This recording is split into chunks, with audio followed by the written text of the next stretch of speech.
Jaya Radha Madhava Kunja Bihari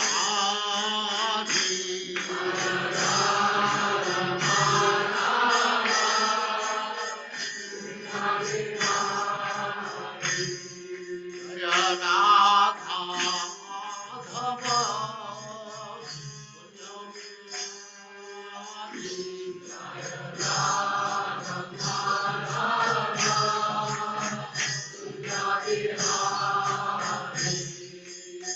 Gopi Jana Vallabha Girivaradhari Gopi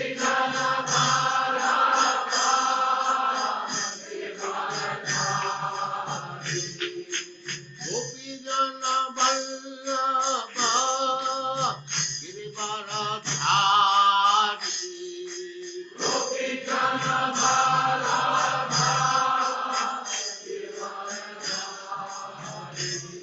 Jaya Radha Madhava Kunja Bihari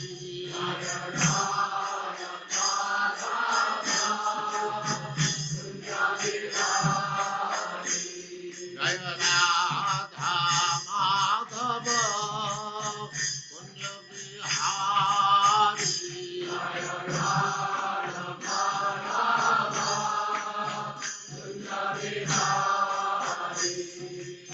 Gopi Jana Vallabha Girivaradhari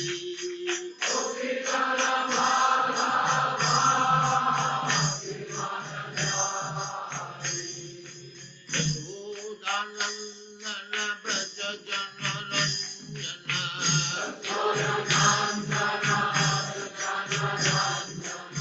Yashodanandana Braja Jana Ranjana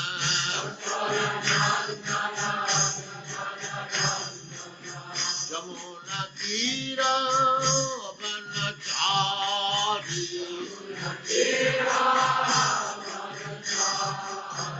Jamuna Tira Vanachari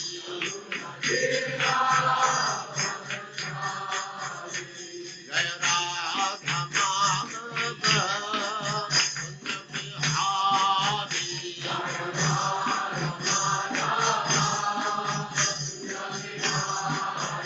Jaya Radha Madhava Kunja Bihari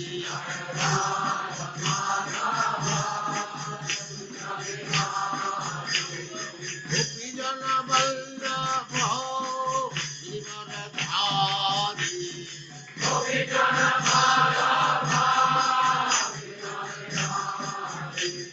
Gopi Jana Vallabha Girivaradhari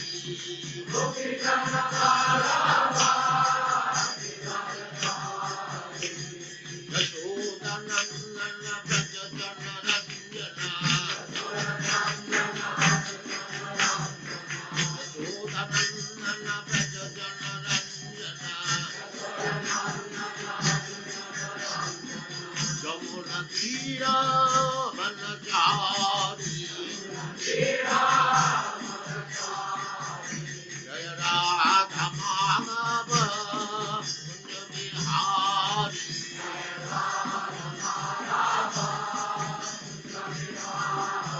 Jaya Radha Madhava Kunja Bihari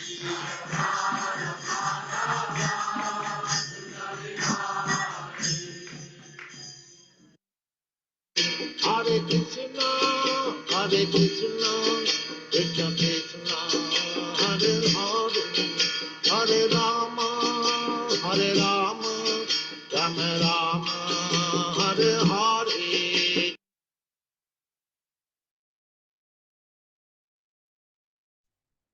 Hare Krishna and welcome to all the devotees online. Thank you very much for your kind association.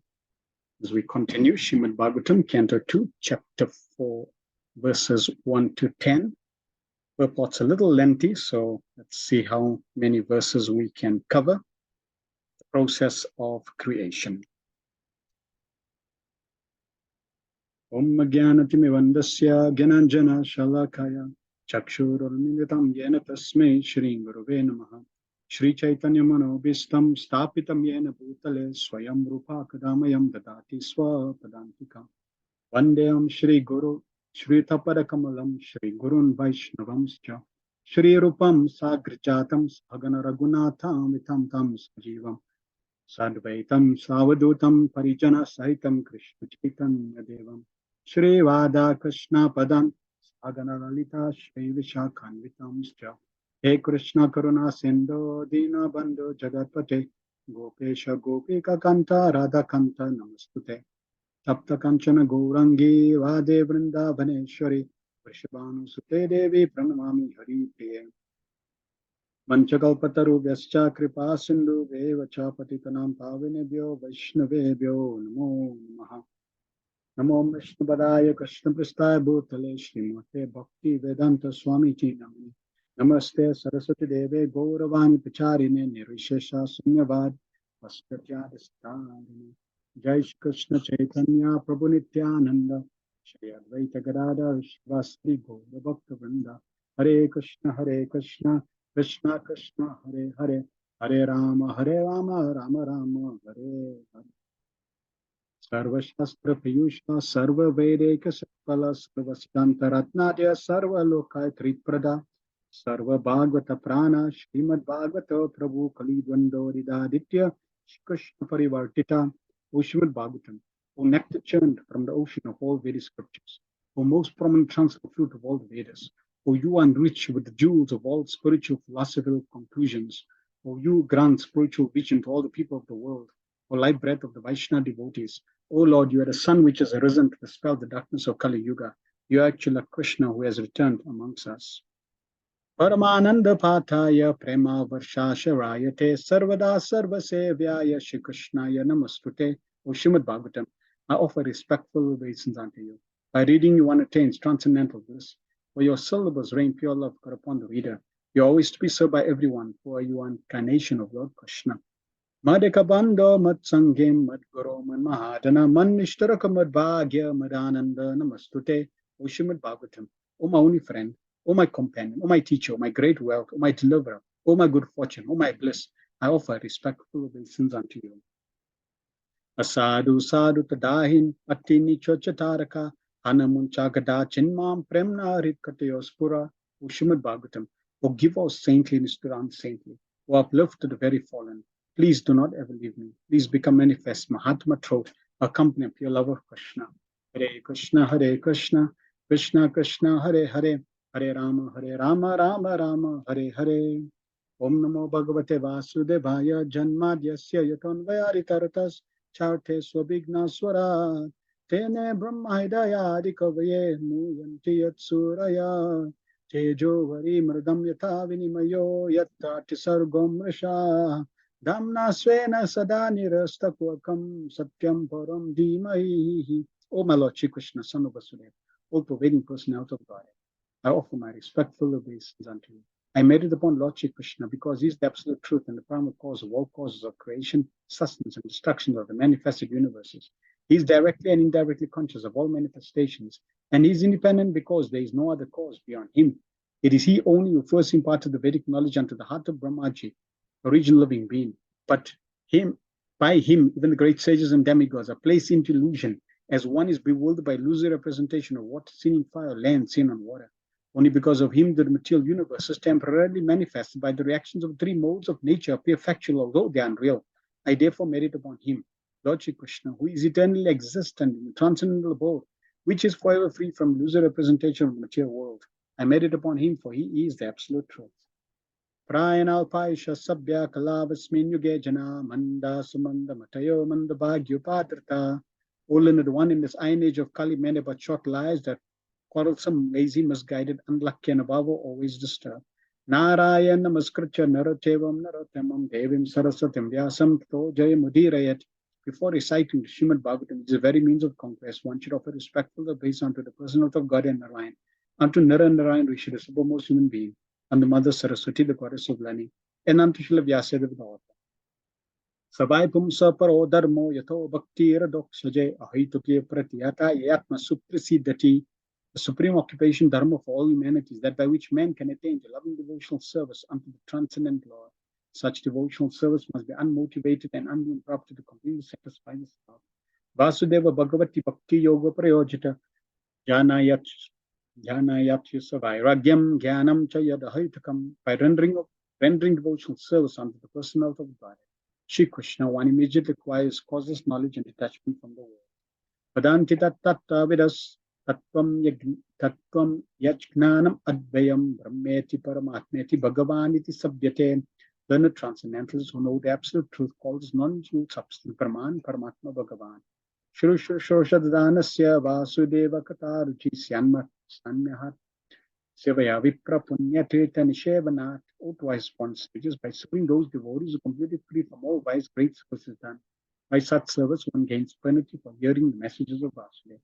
Shvanvatam Swakata Krishna Punyashkama Kirtana Vedantastoya Bhadrani Vidunati Sritsatam.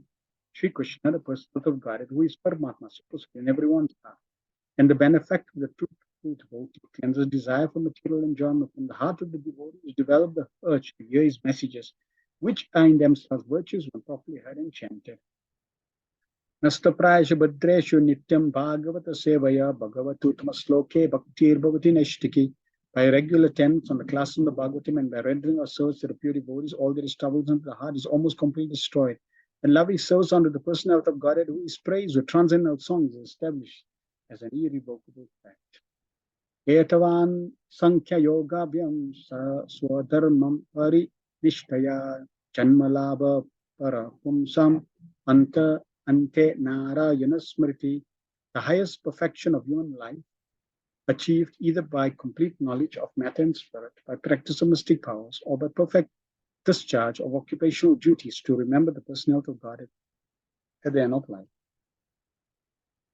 Akama sarvakama va mokshakama udariri tivrena bhakti yogena yajare purusham param. A person who has broader intelligence, whether he be full of knowledge, full of material desires, without any material desires, or desiring liberation, must by all means worship the supreme whole, the personality of God. Om Namo Bhagavate Vasudevaya, Om Namo Bhagavate Vasudevaya, Om Namo Bhagavate Vasudevaya. We are continuing on Srimad Bhagavatam based on the teachings of Divine Grace, A.C. Bhaktivinoda Swami Srila Prabhupada, founder Acharya of the International Society for Krishna Consciousness. Hare Krishna and welcome again. Let us cover if you have any feedback from last week's session, previous week's session, Canto 2, Chapter 3, verses 20 to 25. If you have any feedback, any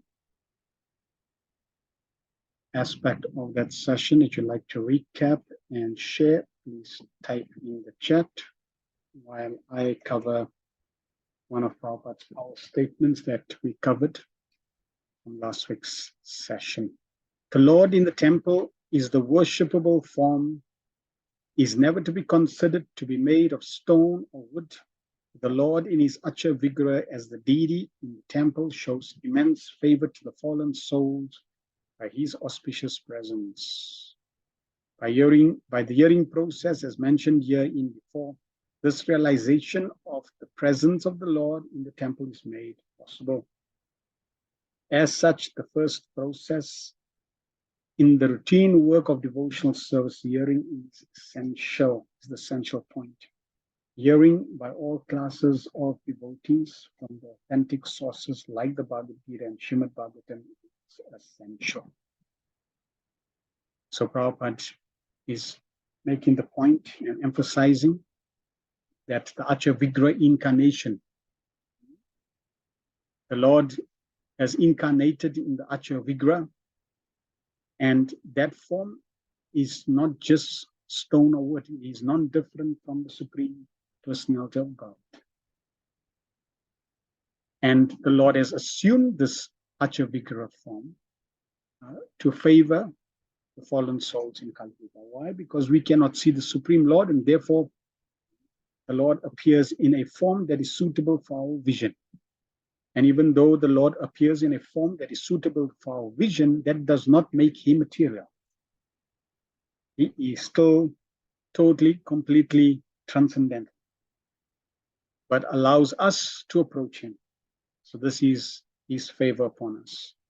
And we also made the point that therefore we should take full advantage of the deity form of the Lord. Just like here in Gauteng, we have Shishini Taigo Hari. So we should take full advantage of their presence and try to render some service to their lotus feet. Then Prabhupada makes the point that it is by the hearing process that we can realize their presence. And this process of hearing, which is Shravanam, first hearing, Shravanam, Kirtanam, Vishnu Smaranam. So the first process is hearing, is essential. And for all classes, to hear from Bhagavad Gita, Srimad Bhagavatam, is an essential part of our devotional service. So if we want to advance on the path of devotional service, if we're serious about our spiritual practice, and we want to achieve perfection on this path, on our own efforts, it is impossible. But by the process of hearing, we are now engaging in a process that is allowing the Supreme Lord to enter into our heart and purify our heart. So now the process is dependent on the Supreme Lord, not our effort. Our effort is the hearing aspect. But the subject matter that we are hearing, which is transcendental, non-different from Krishna, acts within our heart. Nasta prayasho bhadreshu nittam bhagavata sevaya. By hearing the Bhagavatam, then all the abhadrani, all the impurities within our heart becomes purified. So therefore, we need to cultivate this practice of hearing regularly. Very, very important. Shamananda Prabhu says, senses have to be engaged in devotional service, can't stop activities, either serving Krishna or Maya. Srila Prabhupada nicely explains this point in many places and gave us a wonderful program with varieties of items to stay engaged 24 hours in Krishna's service. Yes.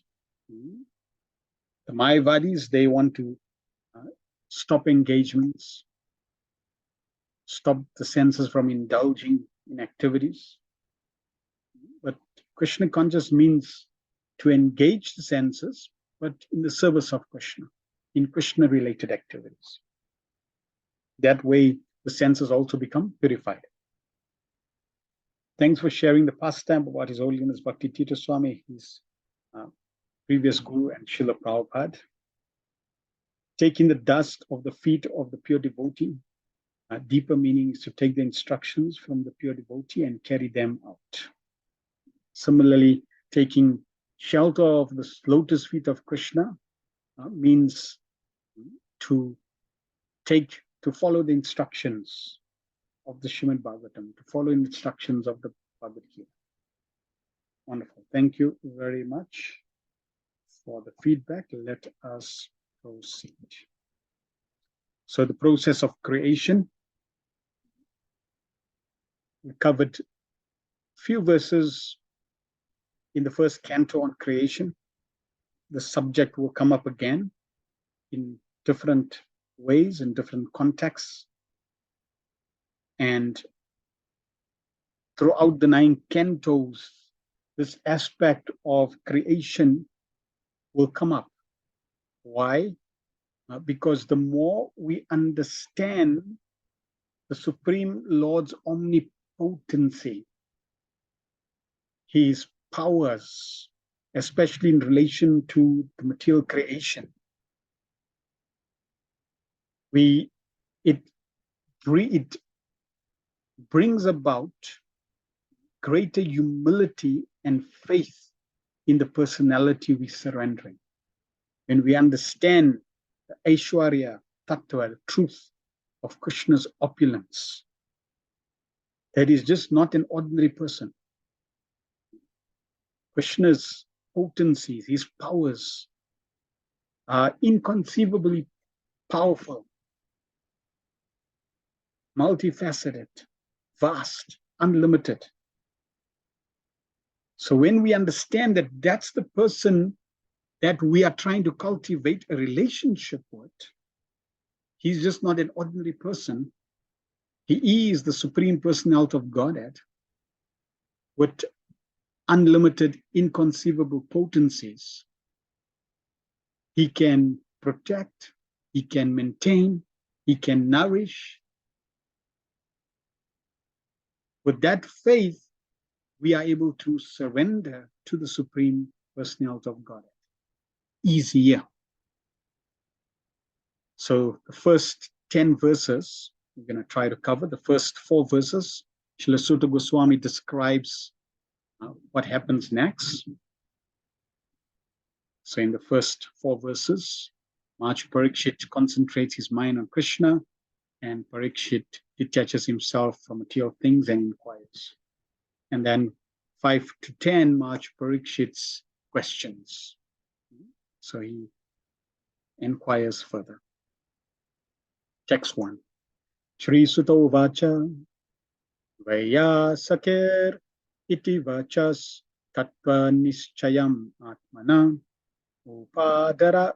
upadarya matim krishne autareya satim vyadat.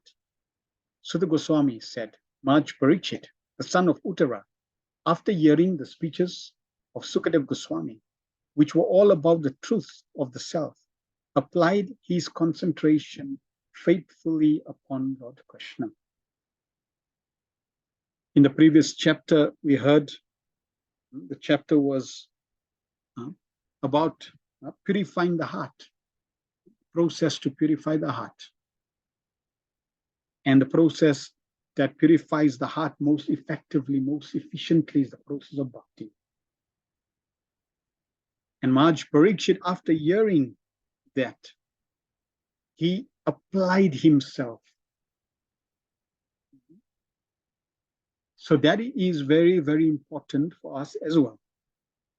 When we hear the statements of Bhagavad Gita, the statements of Srimad Bhagavatam, when we hear Srila Prabhupada's instructions, our spiritual master's instructions, when we hear those instructions, we also want to try to assimilate those instructions and try to imbibe those instructions, try to apply those instructions faithfully in our lives. Otherwise, just hearing, Prabhupada says, this is not armchair philosophy. It's not just, I speak or hear. No, it's about application. Yes, the speaking and the hearing is purifying, but if we want to progress, then we have to apply.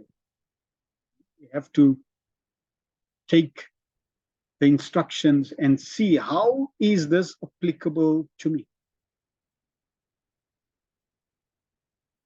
So in relation to Maharaj Parikshit, as it's mentioned, he applied his concentration faithfully on the Lord.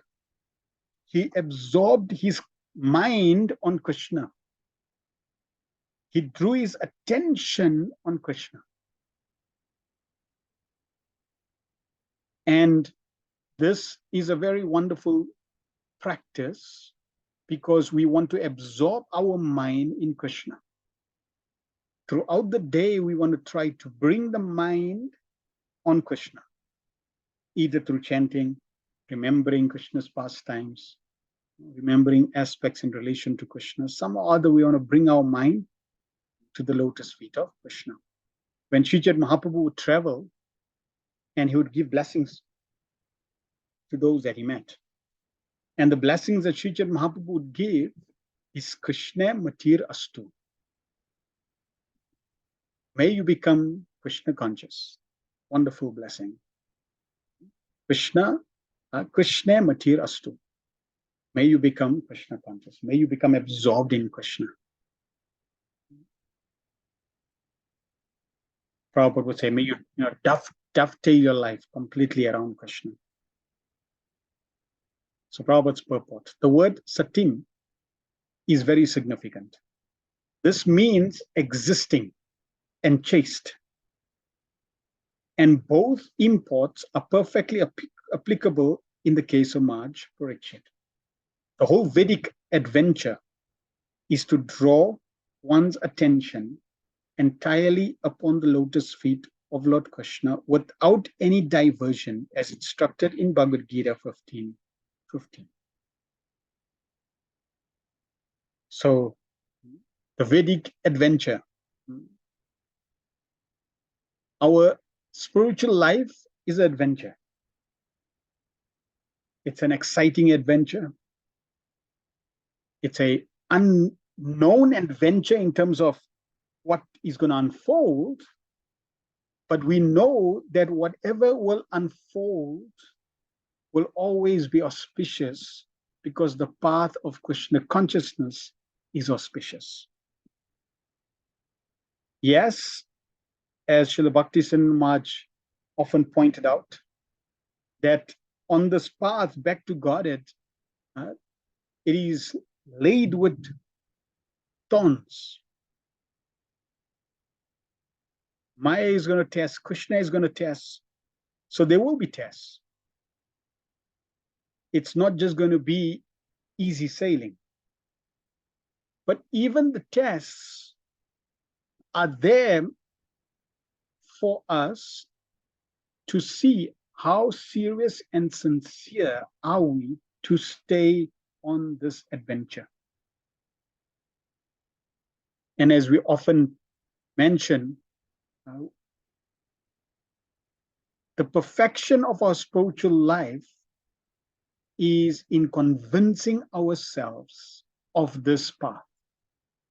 Once we are completely convinced that this is the path that I am on, then come what may,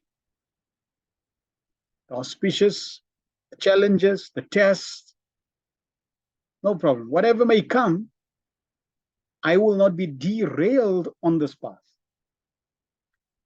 I may adjust according to my tests, according to the challenges, according to circumstances, but that does not mean I will give up the path. Just like Prabhupada says, if you're having a challenge in one temple, you can go to another temple. So if you're having a challenge, it's not the end of the world. If you have some difficulty, it's not the end of the world. If I have a challenge, doesn't mean I give up Krishna consciousness. I can adjust accordingly. But I would never give up the path of Krishna consciousness. And what is this path? What is this adventure all about? It's to draw one's attention entirely upon the lotus feet of Krishna without any diversions, no distractions, no deviation. This is the goal. And the challenge is upstairs. The challenge is with the mind. Man mana bhava mad bhakto mad jaji mam muskuro. It's to engage the mind 100% in Krishna's service. So we want to train the mind regularly to try to become absorbed, thinking of Krishna, surrendering to Krishna. Fortunately, Maj Parikshit had already been attracted to the Lord from the very beginning of his body, in the womb of his mother. In the womb of his mother, he was struck by the Brahmastra atomic bomb released by Ashwatthama. But by the grace of the Lord, he was saved from being burned by the fiery weapon. And since then, the king continuously concentrated his mind upon Lord Krishna, which made him perfectly chaste in devotional service. So by natural sequence, he was a chaste devotee of the Lord. And when he further heard from Sukadeva Goswami that one should worship the Lord only and no one else, even though full of all desires or desireless, his natural affection for Krishna was strengthened. We have already discussed these topics. Akama, sarva kama, moksha kama udari, tivrena bhakti yogena. So it doesn't matter whether it's akam, sarva kama, moksha kama. The goal, the objective is to worship the Supreme Personality of Godhead. So when Maharaj Parikshit heard this naturally gave him greater faith and strength to absorb, to focus his affection on the Supreme Personality of Godhead. Because it was a natural consequence. From birth, he had this blessing. He was fortunate to see the Lord from birth. So that's also, at least for parents, when the child is in the womb, if they're able to absorb their mind in hearing, chanting verses, but singing bhajans, only eating Krishna prasad, that is in a mode of goodness, this is very, very conducive for the child. Okay, starting the child's Krishna consciousness right from the beginning. So this is glorious, this is wonderful, this is wanted. In fact, even before the child is attracted in the womb, if one should perform the Garbhadan samskaras, so that a elevated child can be attracted to the womb. And in this way, from the early stage, even before birth, the child is able to get these wonderful impressions. To become a pure devotee of the Lord, two things are very much essential. Namely, having a chance to be born in a family of a devotee and having the blessings of a bona fide spiritual master. So two things are required. To be born in a family of devotees, because then from small you are blessed and you are getting Krishna consciousness. So very, very wonderful. And having the blessing of a bona fide spiritual master. Now, if one has the blessing of a bona fide spiritual master, then the first point is already included. Because when one gets initiated by a bona fide spiritual master, then that is the second birth.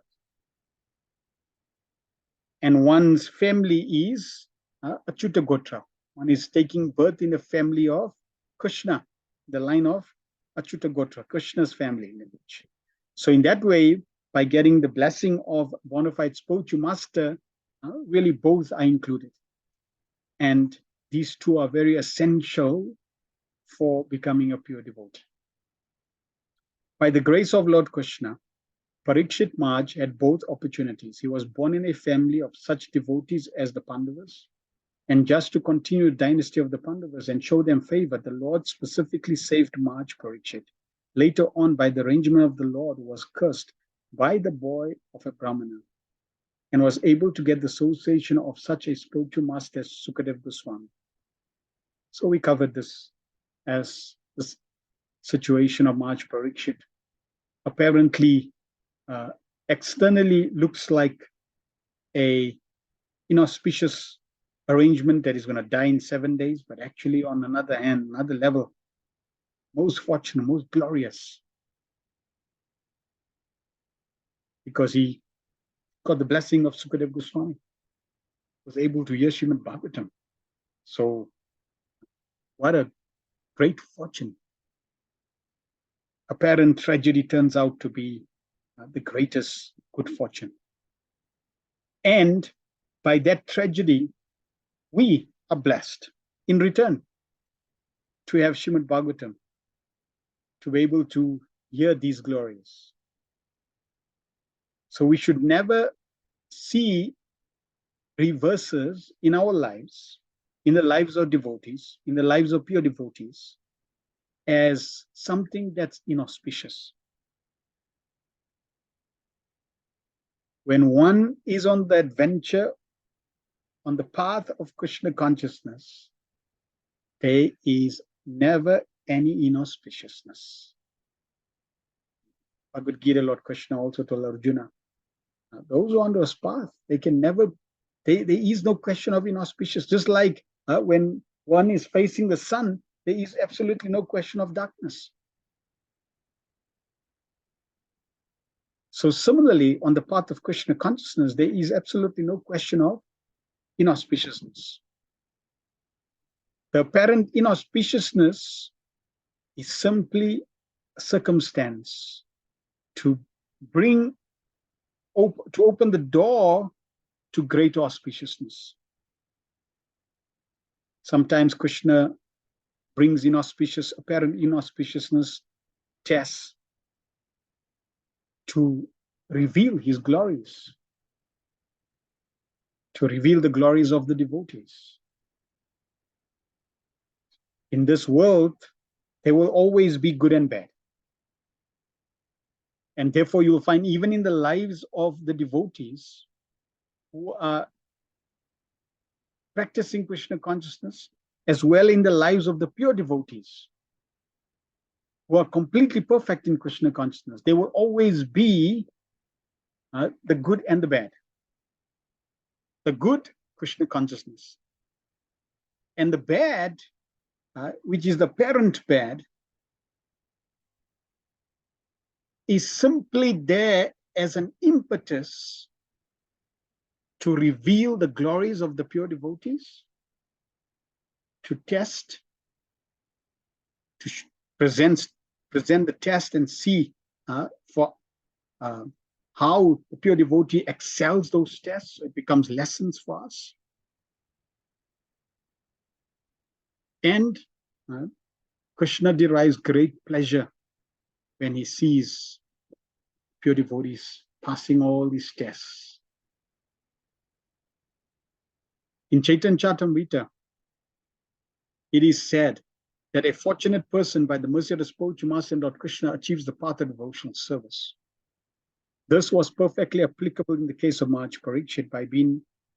By way of being born in a family of devotees, he automatically came in touch with Krishna, and after being so contacted, he constantly remembered. Consequently, Lord Krishna gave the king a further chance for development in devotional service by introducing him to Sukadeva Goswami, a stalwart devotee of the Lord with perfect knowledge in self-realization. And by hearing from a bona fide spiritual master, he was perfectly able to concentrate his chaste mind further upon Lord Krishna as a matter of course.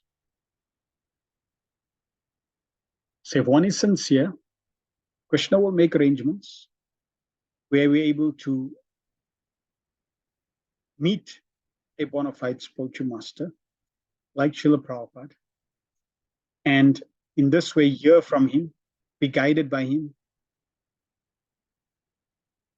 and then make the effort, take the initiative to absorb ourselves in those instructions and apply those instructions.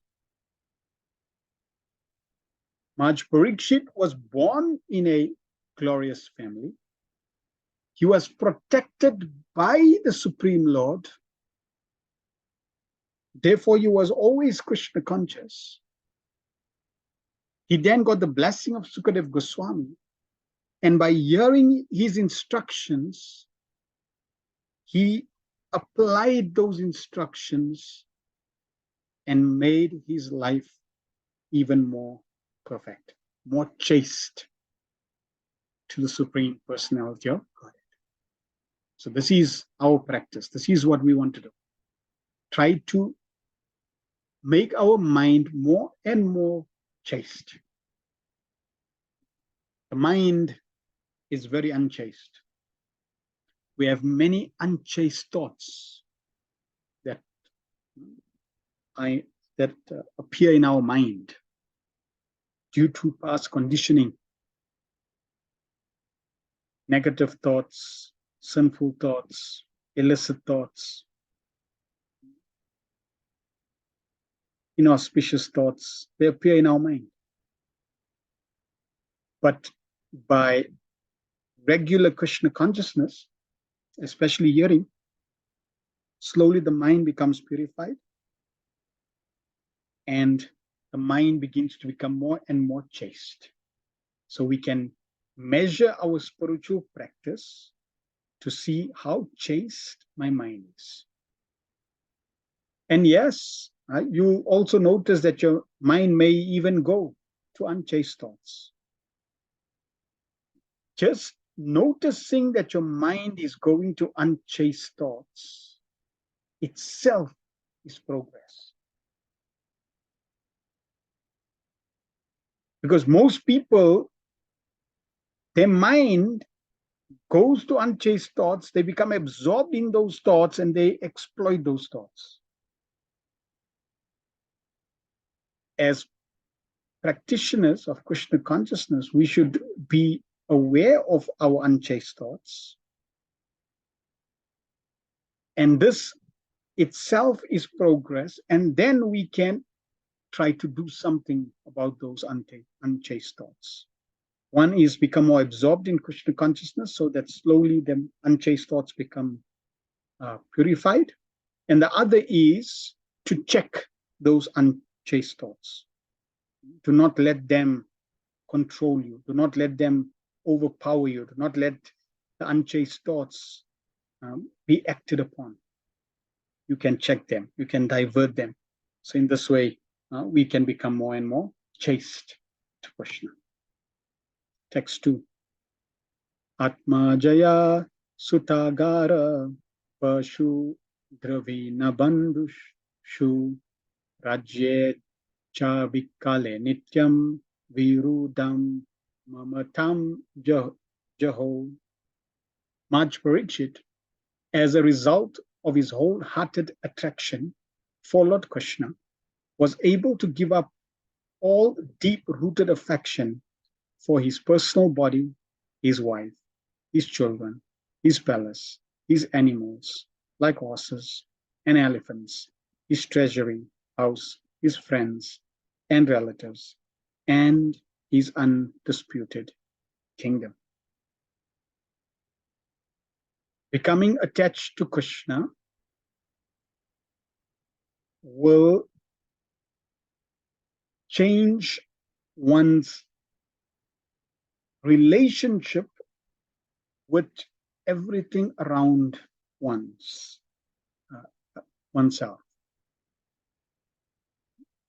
Two things that happens by practicing Krishna consciousness. One is knowledge and detachment. So Maj Parikshit, naturally, because of his Krishna consciousness, he was detached from the world. So Prabhupada in the purport says, to become liberated means to become free from Dehatma Buddhi, the illusory attachment for personal bodily coverings and everything connected with the body, namely wife, children, and all other engagements, all other entanglements. Now,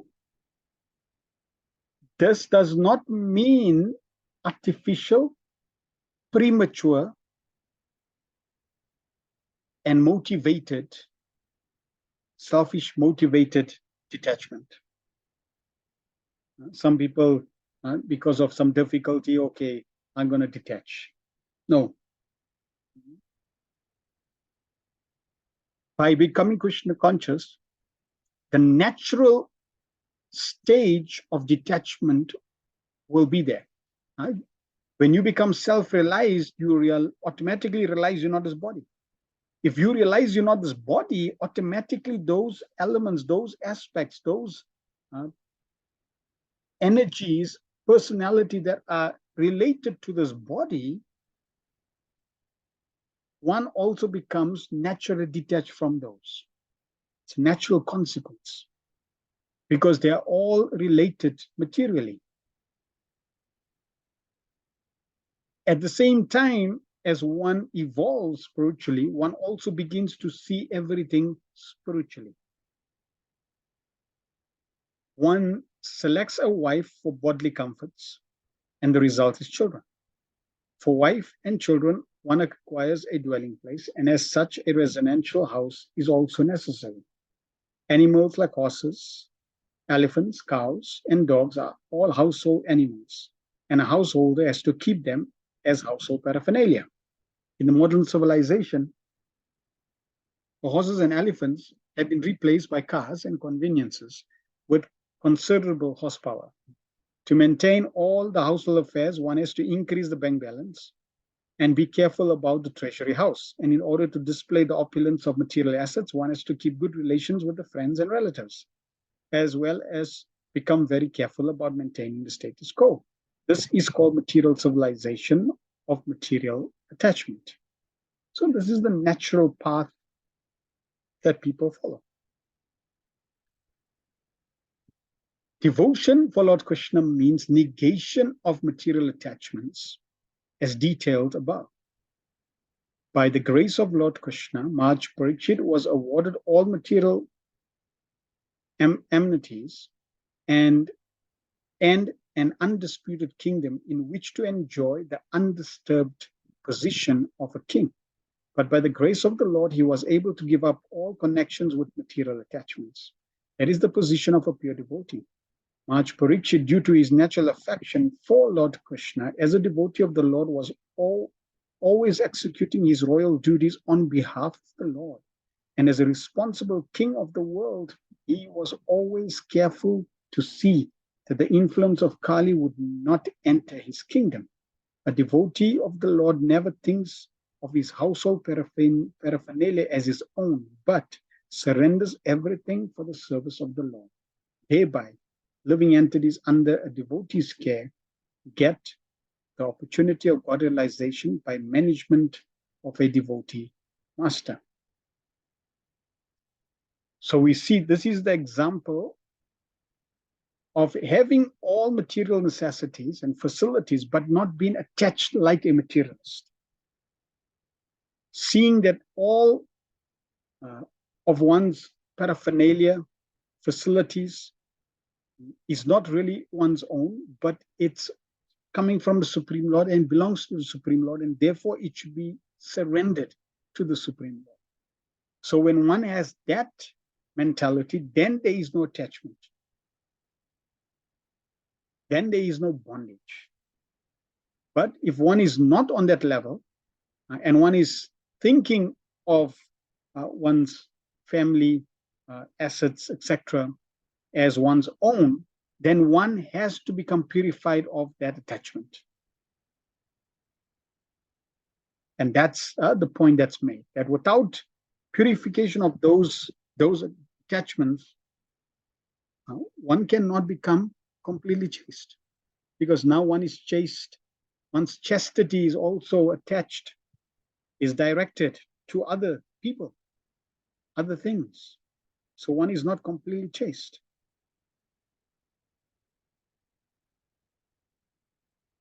Attachment for household paraphernalia and for Lord Krishna go purely together. One attachment is the path of darkness, and the other attachment is the path of light. When there is light, there is no darkness. And where there is darkness, there is no light. But an expert devotee can turn everything to the path of light by an attitude of service to the Lord. And the best example here is the Pandavas. Yudhishthira and the householders like him can turn everything to light by dovetailing so-called material assets in the service of the Lord. But one who is not trained or is unable to turn everything to the service of the Lord, Nirbandha Krishna Sambandhe, must give up all material connections before he can be fit to hear and chant the glories of the Lord.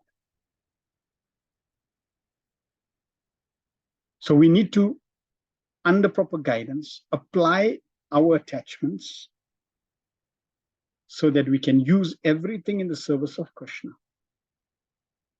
Under suitable guidance, this should be done. When our family members are Krishna conscious, then that attachment now to them as devotees, that is not binding, that is not in the path of darkness.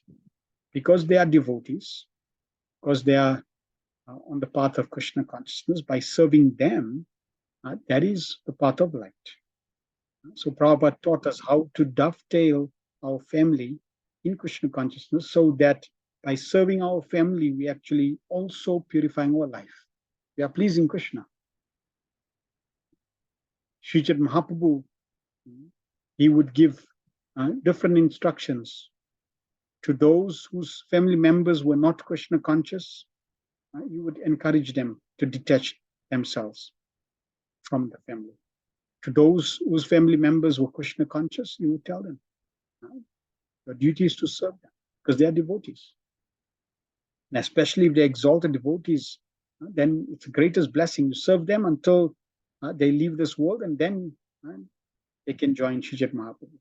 So in this way, the Lord taught the proper way to live in this world, not just to be irresponsible and to give up one's proper responsibility, but at the same time also understand that there is mundane material attachment, that's the path of darkness, and then there is attachment that is on the path of light.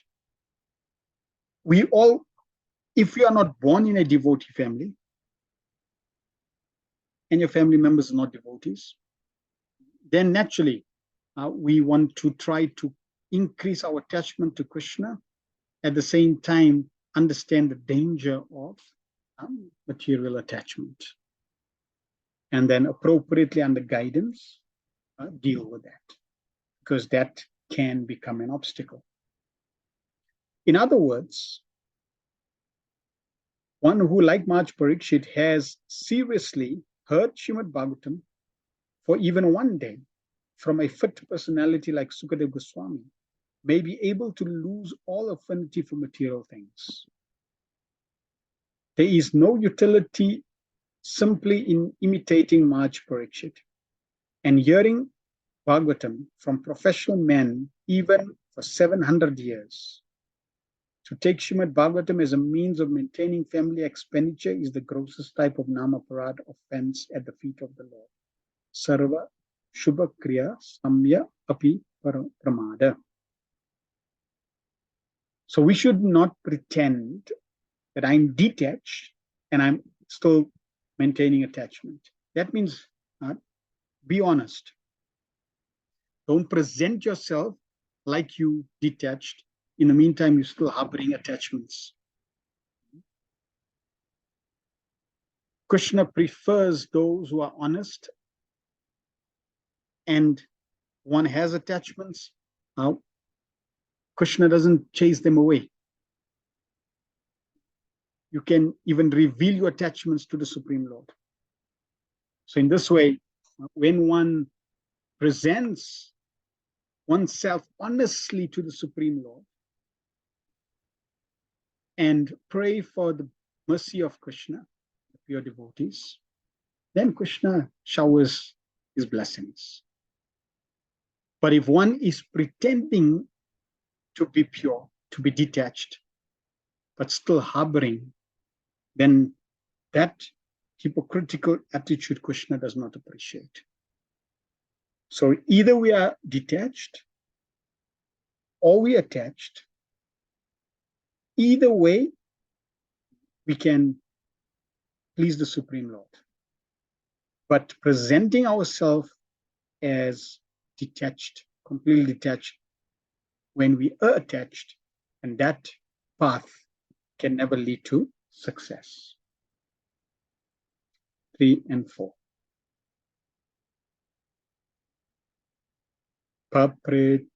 Papracha chemam evartam yanmam prichata satamam Krishnanubhava Shravane Shraddha Dano Mahamanam Samstam Vijaya Sannyasa Karma Trai Vairgikam Chayat Vasudeva Bhagavati Atma Bhavam Dridam Gata. O great sages, the great soul Maharaj Parikshit constantly wrapped in thought of Lord Krishna, knowing well of his imminent death. renounce all sorts of fruitive activities, namely acts of religion, economic development, and sense gratification, and thus fixed himself firmly in his natural love for Krishna and asked all these questions exactly as you are asking me. So here we see through the example of Maharaj Parikshit what will happen as we also progress on the path of Krishna consciousness. As we progress on the path of Krishna consciousness, our chastity to Krishna increases, our attachment to Krishna increases. We become more and more detached from everything material, including practices of fruitive activities, mundane economic development, sense gratification, all these aspects we slowly become more and more indifferent to. So that's a very good sign. Just like an example,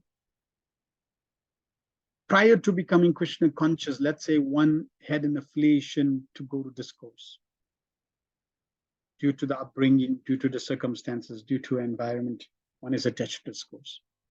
Then one comes to the path of Krishna consciousness and now starts practicing Krishna consciousness seriously.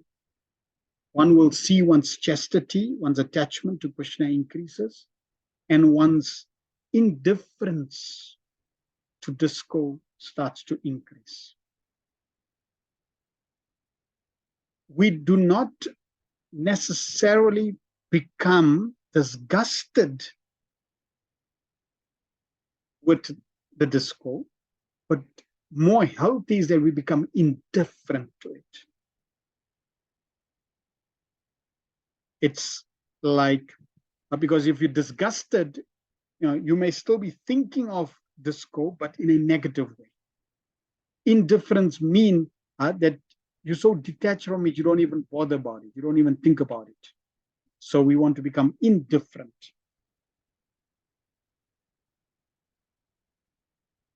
Consider like a brahmachari, somebody who's trying to maintain celibacy.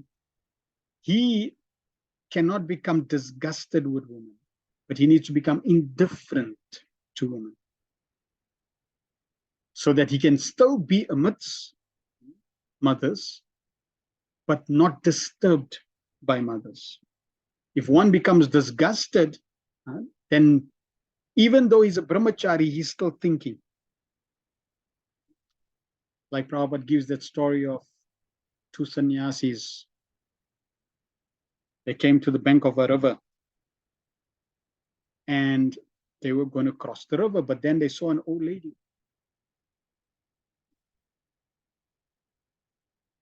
So the one sannyasi, he decided to help the old lady cross the river.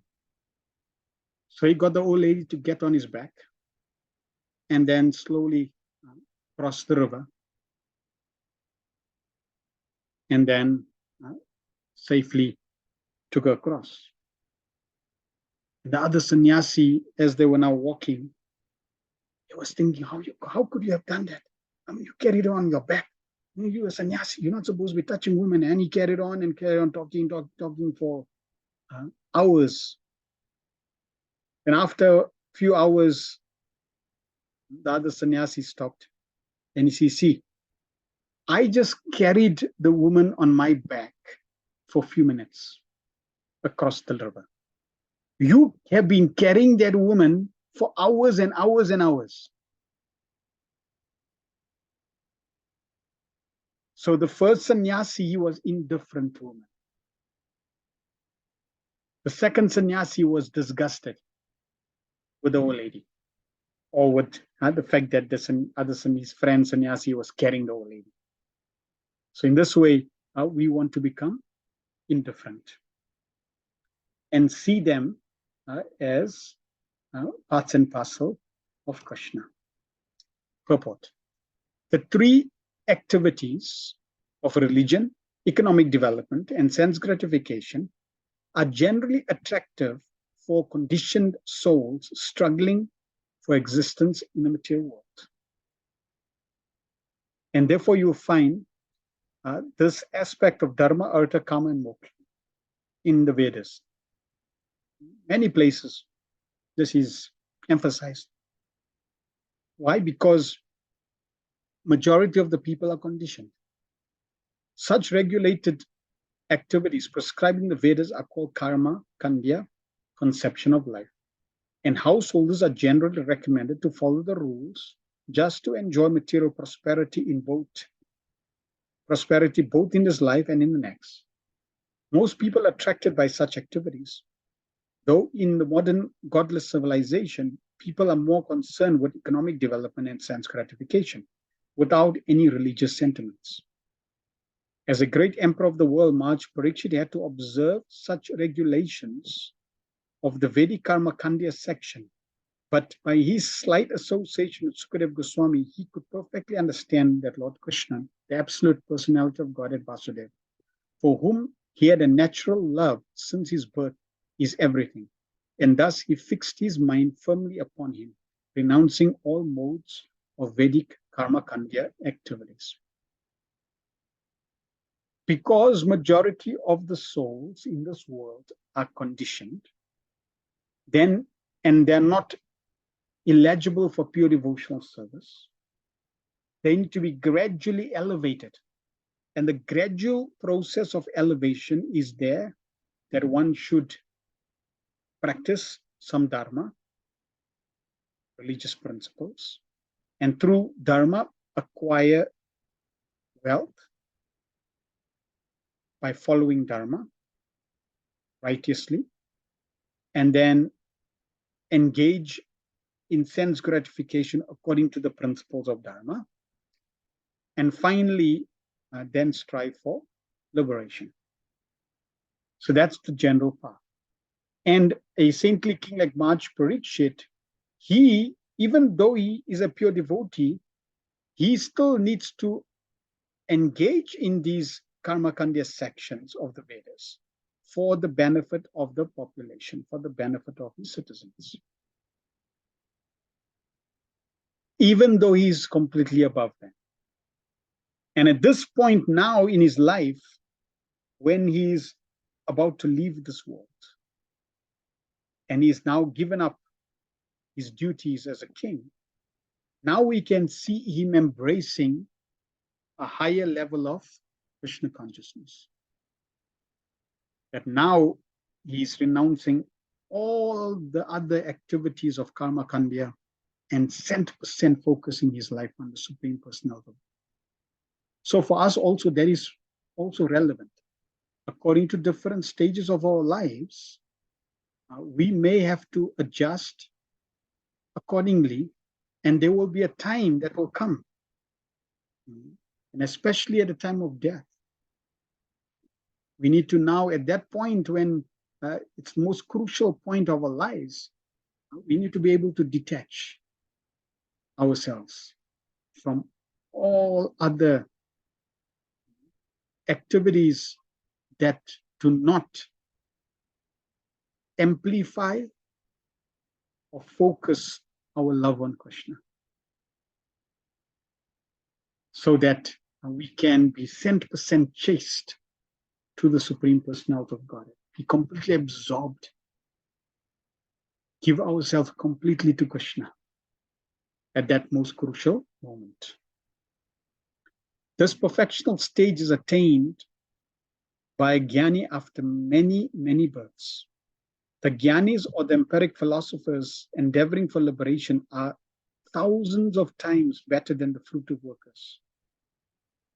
And out of hundreds of thousands of such jnanis, one is liberated factually. And out of hundreds and thousands of such liberated persons, even one person is rarely found who can firmly fix his mind upon the lotus feet of Lord Shri Krishna, as declared by the Lord himself in Bhagavad Gita 7:19. Maharaj Parikshit is specifically qualified with the word Mahamana, which puts him on an equal level with the Mahatmas described in Bhagavad Gita. In the later age also, There have been many Mahatmas of this type, and they also gave up all karma kandya conception of life, solely and wholly depending on the Supreme Personality of Godhead, Krishna. Lord Chaitanya, who is Lord Krishna himself, taught us in Shishastika 8. Ashlishya vapadaratam pinastumam adarshan nam marma hatam karoto va yata tata va vidato lampato matprana natastusa evana para. O Lord Krishna, who is the lover of many devotees, women, may embrace this fully surrendered maidservant, or may trample me with his feet, or he may render me broken-hearted by not being present before me for a long duration of time, but still he is nothing less than the absolute Lord of my heart. Srila Rupa Goswami spoke thus. Virachaya maidandam dinadbando tayamba gatir ihana bhavata kachid anyamam mamaste nipatatu satakotir nirmalamba navambas tat apikila vayodayat stuyet chatakkenam. O Lord of the poor, do what you like with me. Give me either mercy or punishment. But in this world, I have none to look to accept your lordship. The chatak bird always prays for the cloud, regardless of whether it showers rain or throws a thunderbolt. Srila Madhavendra Puri, the grand disciple, the grand spiritual master of Lord Chaitanya, took leave of all karma kandya obligations in the following words. Sandhya vandanam badram astu bhavato po snanam tubhyam namo bodevas pitarascha tarpanam vidonam shamyatam yatra kwapi nishadya yadava ulotam astam sasya kamadishtvisha smaram agam harami tad alam manye kim anyename. O evening prayer, all good unto you. O my morning bath, I bid you goodbye. O demigods and forefathers, please excuse me. I'm unable to perform any more offerings for your pleasure. Now I have decided to free myself from all reactions to sin simply by remembering anywhere and everywhere the great descendant of Yadu and the great enemy of Kamsa, Lord Krishna. I think that this is sufficient for me. So what is the use of further endeavors? Srila Madhavendra Puri said further, Mugdam mam nigadan tuniti nipunam brantam muhur vaidika mandam bandava sanchaya jadadiyam muktadara sodaram unmatam da nino viveka chaturakamam maha dambidam dambikam muktum na samatem manag api mano govinda pados priham. Let the sharp moralists accuse me of being illusioned. I do not mind. Experts in the Vedic activities may slander me as being misled. Friends and relatives may call me frustrated. My brothers may call me a fool. The wealthy Maimonides may point me out as mad. And the learned philosophers may assert that I am much too proud. Still, my mind does not budge an inch from the determination to serve the lotus feet of Govinda, though I be unable to do it. And also Prahlad Maharaj said, Dharma takama itiyo bibitas trivarga iksha trayinaya damo vividha charpartam manye tad etad akilam nigam masya satyam swartmarpanam swasur Surida Paramasya Pumsam. Religion, economic development, and sense gratification are celebrated as three means of attaining the path of salvation. Iksha Trayi, that is, knowledge of the self, knowledge of fruitive acts and logic, and knowledge of politics and economics, are different means of livelihood. All these are different subjects of Vedic education, and therefore I consider them temporary engagements. On the other hand, surrender unto the Supreme Lord, Vishnu, is effectual gain in life, and I consider it as the ultimate truth. The whole matter is concluded in Bhagavad Gita 241 as Vyavasatmika Buddhir, or the absolute path of perfection. Srila Baladev Vidabhushan, a great Vaishnava scholar, defines this as Bhagavat Archana Rupaika Nishkama Karmabir Vishuddha Chitta, accepting transcendental loving service to the Lord as the prime duty, free from fruitive reactions. So Maharaj Parikshit was perfectly right when he firmly accepted the lotus feet of Lord Krishna, renouncing all karma kandya conceptions of life. So Prabhupada in the purport has quoted many verses, different acharyas, devotees of the Lord, who are praying the same way. That we may be doing certain karma kandi activities, worshipping demigods, performing different rituals, etc., because of our journey. But then when we come to Krishna consciousness, and at a certain point in our Krishna consciousness, we realize that now there is no need to perform these activities. When one takes full shelter of the Supreme Personality of God at 100%, then there is no need. So that is the path of chastity. Yes, as Maharaj Parikshit, if one is teaching others, one may be performing those activities, but otherwise, we should try to minimize and completely give up all these secondary activities. They are beneficial at a certain point in one's life, and then when one gets higher realization of Krishna consciousness, one gets higher direction and knowledge of Krishna's position, then there is no need to continue these activities. These activities are there in the Vedas. By Krishna's mercy, they are there to guide people. Just like in school, when you're learning mathematics, as a young child, the teacher is teaching you -1, you can't. And then as you go into higher standards of mathematics, at a certain point, now the teacher will say -1 is -2.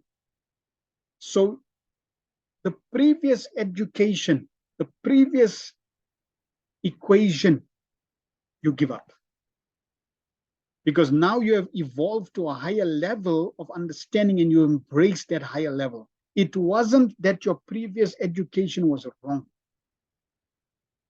At that point, according to your level of consciousness, level of advancement in mathematics and evolution of your brain,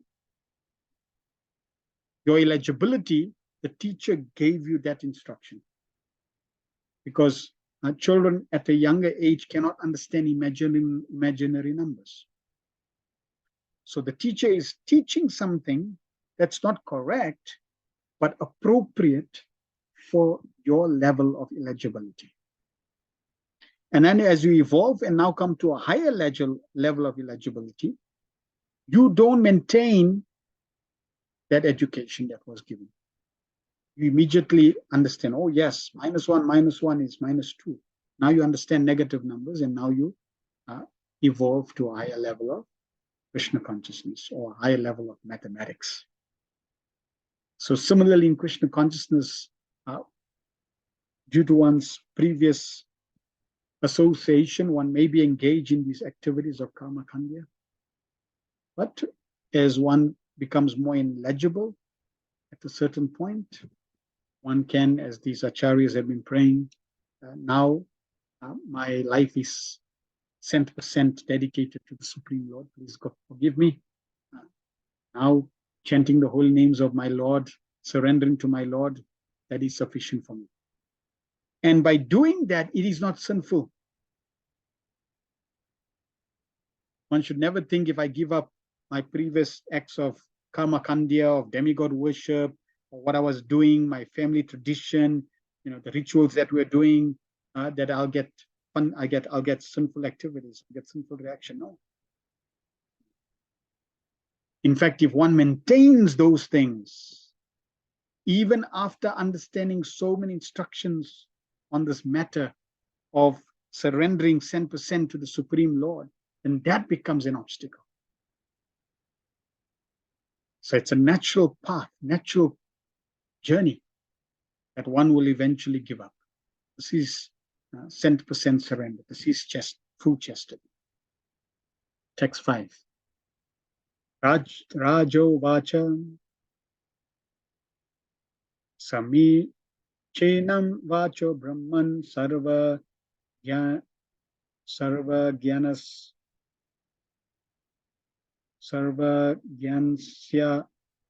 tavagnagga tamo vishiryate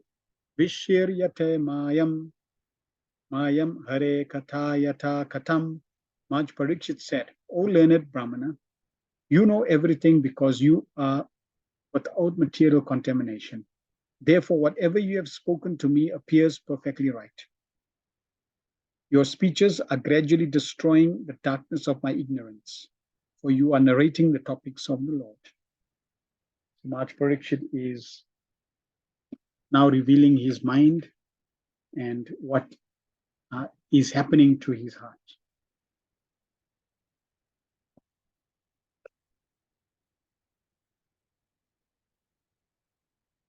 The practical experience of Maj Parikshit disclosed herein, revealing the transcendental topics of the Lord, act like injections when received by sincere devotees, when received by the sincere devotee from a person who is perfectly uncontaminated by material tinges. In other words, reception of the messages of Srimad Bhagavatam from professional men heard by a karma kandya audience never acts miraculously as stated here. So we find those who are kathakaris, those who are just presenting Bhagavatam, storytelling the Bhagavatam for as a business, for entertainment. Then the audience, they're also there for entertainment. And therefore, there will be entertainment. There won't be any transformation that's supposed to be felt. Because the Bhagavatam is not for entertainment. Bhagavatam is not for livelihood, for business. No, the Bhagavatam is for reviving our eternal loving relationship with Krishna. That is the objective, that is the goal of the Bhagavatam. So if one is not sincere, or the speaker is also not sincere, then these transformations will not happen. Devotional hearing of the message of the Lord is not like hearing ordinary topics. Therefore, the action will be felt by the sincere hearer by experience of gradual disappearance of ignorance. Yasya deva para bhaktir yatha deva tata guru. Tasyaita katita yartha prakashante mahatmana. When a hungry man is given food to eat, he feels satisfaction of hunger and the pleasure of dining simultaneously. Thus, he does not have to ask whether he has actually been fed or not. The crucial test of hearing Srimad Bhagavatam is that one should get positive enlightenment by such an act. So if one has firm faith in the instruction of the spiritual master, then all the purports of the Vedas is revealed. one's ignorance is dissipated. As one is progressing on this path of hearing, naturally the hearing of knowledge is educating us. That's removing the ignorance. But as one is progressing, then Divya Gyan Hridaya Prakashitam. Then within the heart, this knowledge also will be revealed and all ignorance gets dissipated. So the transformation acts in the neophyte stage as well as in the advanced stage. As long as one is sincere and one is receiving the knowledge from a bona fide source, then the knowledge has effect. We can see in our own lives, we may have been doing something that's inappropriate due to ignorance.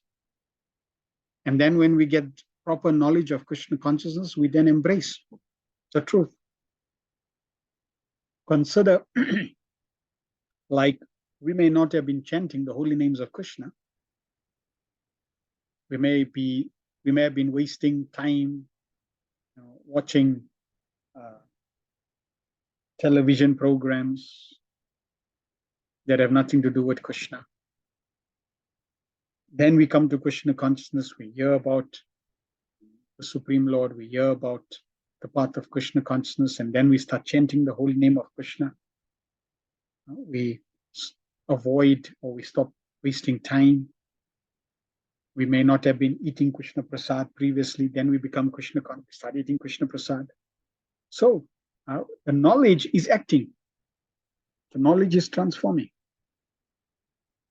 And that's just in the practicing, just in the practicing stage. As we progress more and more, right up to the end, right up to the stage of Bhava Bhakti, transformations will be happening more and more and more. And they will become deeper and deeper to the point where our identity becomes revealed.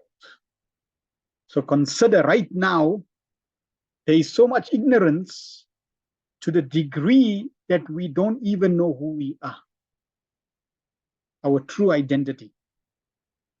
That's how much ignorance we have. We are completely in ignorance of our identity. What is our name? What is our true form? What our form looks like? Our service to the Supreme Lord, our family in the spiritual world. Total ignorance. Yet we're presenting ourselves as very learned in this world. But this is the ignorance. And by engaging in the path of bhakti, Krishna consciousness, slowly this ignorance is eradicated. The first layer of this ignorance that's eradicated is, oh, I recognize that I'm a servant of Krishna. And if I'm a servant of Krishna, I need to engage in the service of Krishna. And this happens naturally, as Prabhupada is making the point, just as when you eat food, naturally you become satiated. That's the test. When you eat, you become nourished and you become satiated. So similarly, as you engage in Krishna consciousness, then this enlightenment automatically appears. One recognizes I'm servant of Krishna, one begins to engage in the service of Krishna, one becomes free from narratives gradually, slowly. When all the narratives are revealed, one's attachment becomes more intense in loving service to Krishna. One develops intense taste, and finally, one's identity is revealed. That's the adventure we are on. 6. Bhuya eva vivitsami Bhagavan Atma Mayaya Yatedam Srijate Vishwam Durvi Bhavyam Adishvare. I beg to know from you how the personality of Godhead by his personal energies creates these phenomenal universes as they are, which are inconceivable to even to the great demigods. So now Maharaj Parikshit is inquiring after glorifying Maharaj Sukadeva Goswami. He is now inquiring, want to hear about Krishna's creation.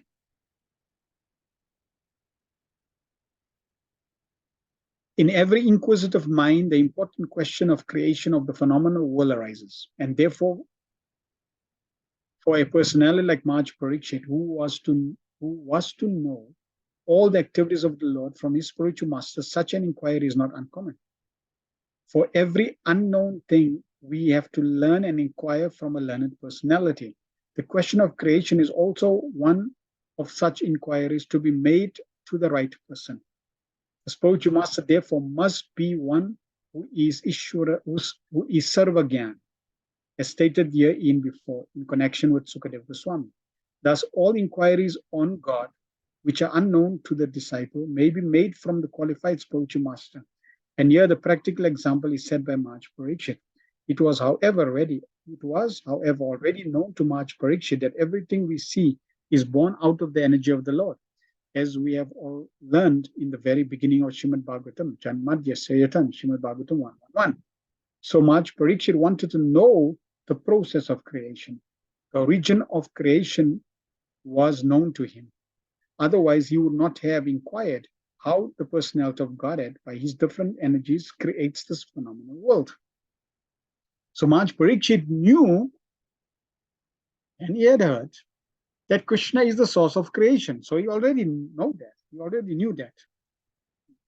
We also read that Janmadhya Seyatan, the source of everything, is the absolute truth. The absolute truth, Krishna, is from whom everything emanates. So he knew that. But he wants to know the details, how the energies are working, how creation is manifesting. The common man also knows that the creation is made by some creator, and it's not created automatically. Automation is not automatic. Automation is created by a person. A person automates a process. That's when you get automation. So creation also is not automatic. Someone automates the creations. Somebody puts processes and systems in place which allows creation to be automated, and then it seems like everything is done automatically. But the Creator, the Supreme Lord, he puts things in motion. We have no experience in practical world that a thing is created automatically. Foolish people say that the creative energy is independent and acts automatically, as electrical energy works.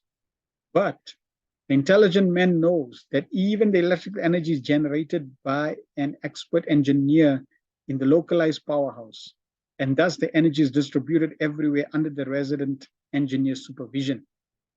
The Lord's supervision in connection with creation is also mentioned in Bhagavad Gita 9:10, and it is clearly said that the material energy is a manifestation of one of many such energies of the Supreme.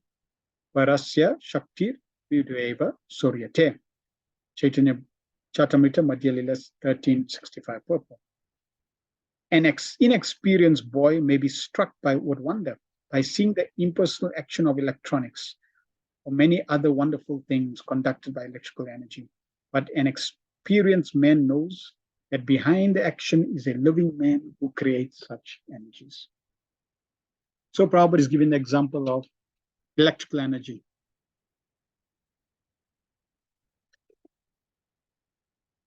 Electrical energy does not work on its own.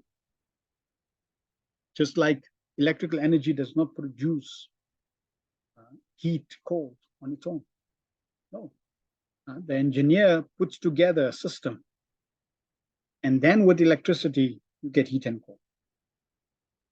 So the engineer has to be there. Similarly, material energy may be functioning automatically, just like our breathing. We are not conscious of our breathing, but we are breathing. It's happening automatically. Our heart is beating without us. If we had to be managing our heartbeat, we forget. We'll get heart attack so often. But Krishna, he's automated the heartbeat. It's happening systematically every single moment. Our heart has been beating since we came into this body. And it has never missed a heartbeat. That is why we're still here.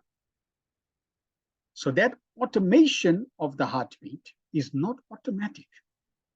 Someone had put it in place. So much Parikshit wants to know, who is that person? Well, not so much who is that person that has put the automation in place, but how? How did Krishna what is the stages that Krishna used to put all this beautiful creation in place?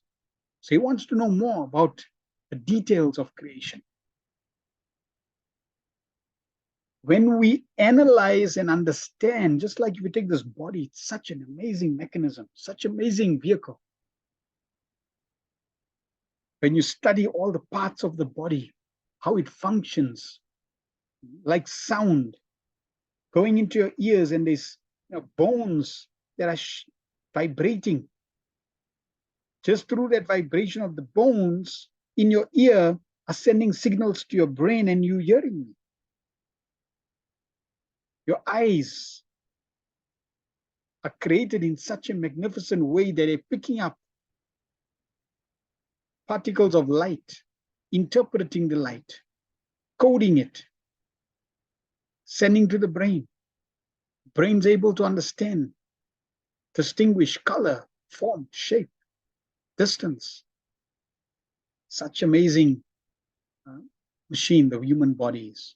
So the more we understand, the more we go into the creation of just this body, our appreciation for Krishna increases. I saw one documentary of scientists dissecting the eye, trying to, like the minutest detail of the eye. And the more they studied this function of the eye, the more they were bewildered by the amazing features of the eye. And naturally, questions were coming. Like, who was so intelligent, who was so brilliant to put these things in place? Just on one organ, the eye. Because it's not by chance.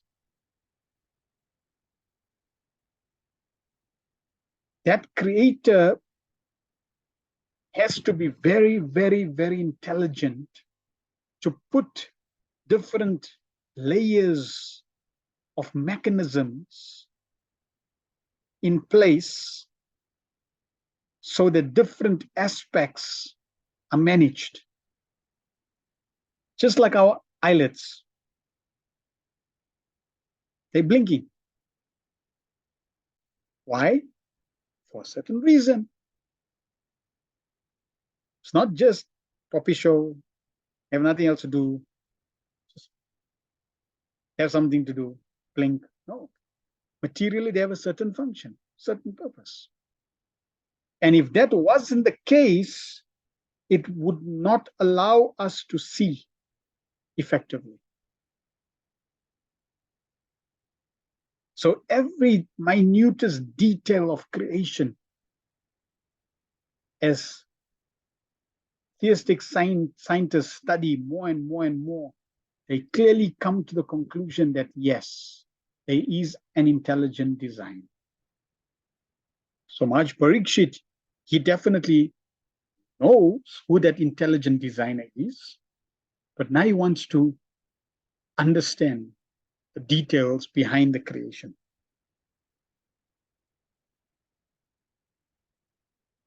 Similarly, the so-called scholars and philosophers of the world may, by mental speculation, present so many utopian theories about the impersonal creation of the universe. But an intelligent devotee of the Lord, by studying the Bhagavad Gita, can know that behind the creation is the hand of the Supreme Lord. Just as in the generating electrical powers, there is the resident engineer. The research scholar finds out the cause and the effect of everything. But research scholars as great as Brahma, Shiva, Indra, and many other demigods are sometimes bewildered by seeing the wonderful creative energy of the Lord. So what to speak of the tiny mundane scholars dealing in petty things? As there are differences in living conditions of different planets of the universe, and as one planet is superior to others, the brains of the living entities in those respective planets are also different categorical values.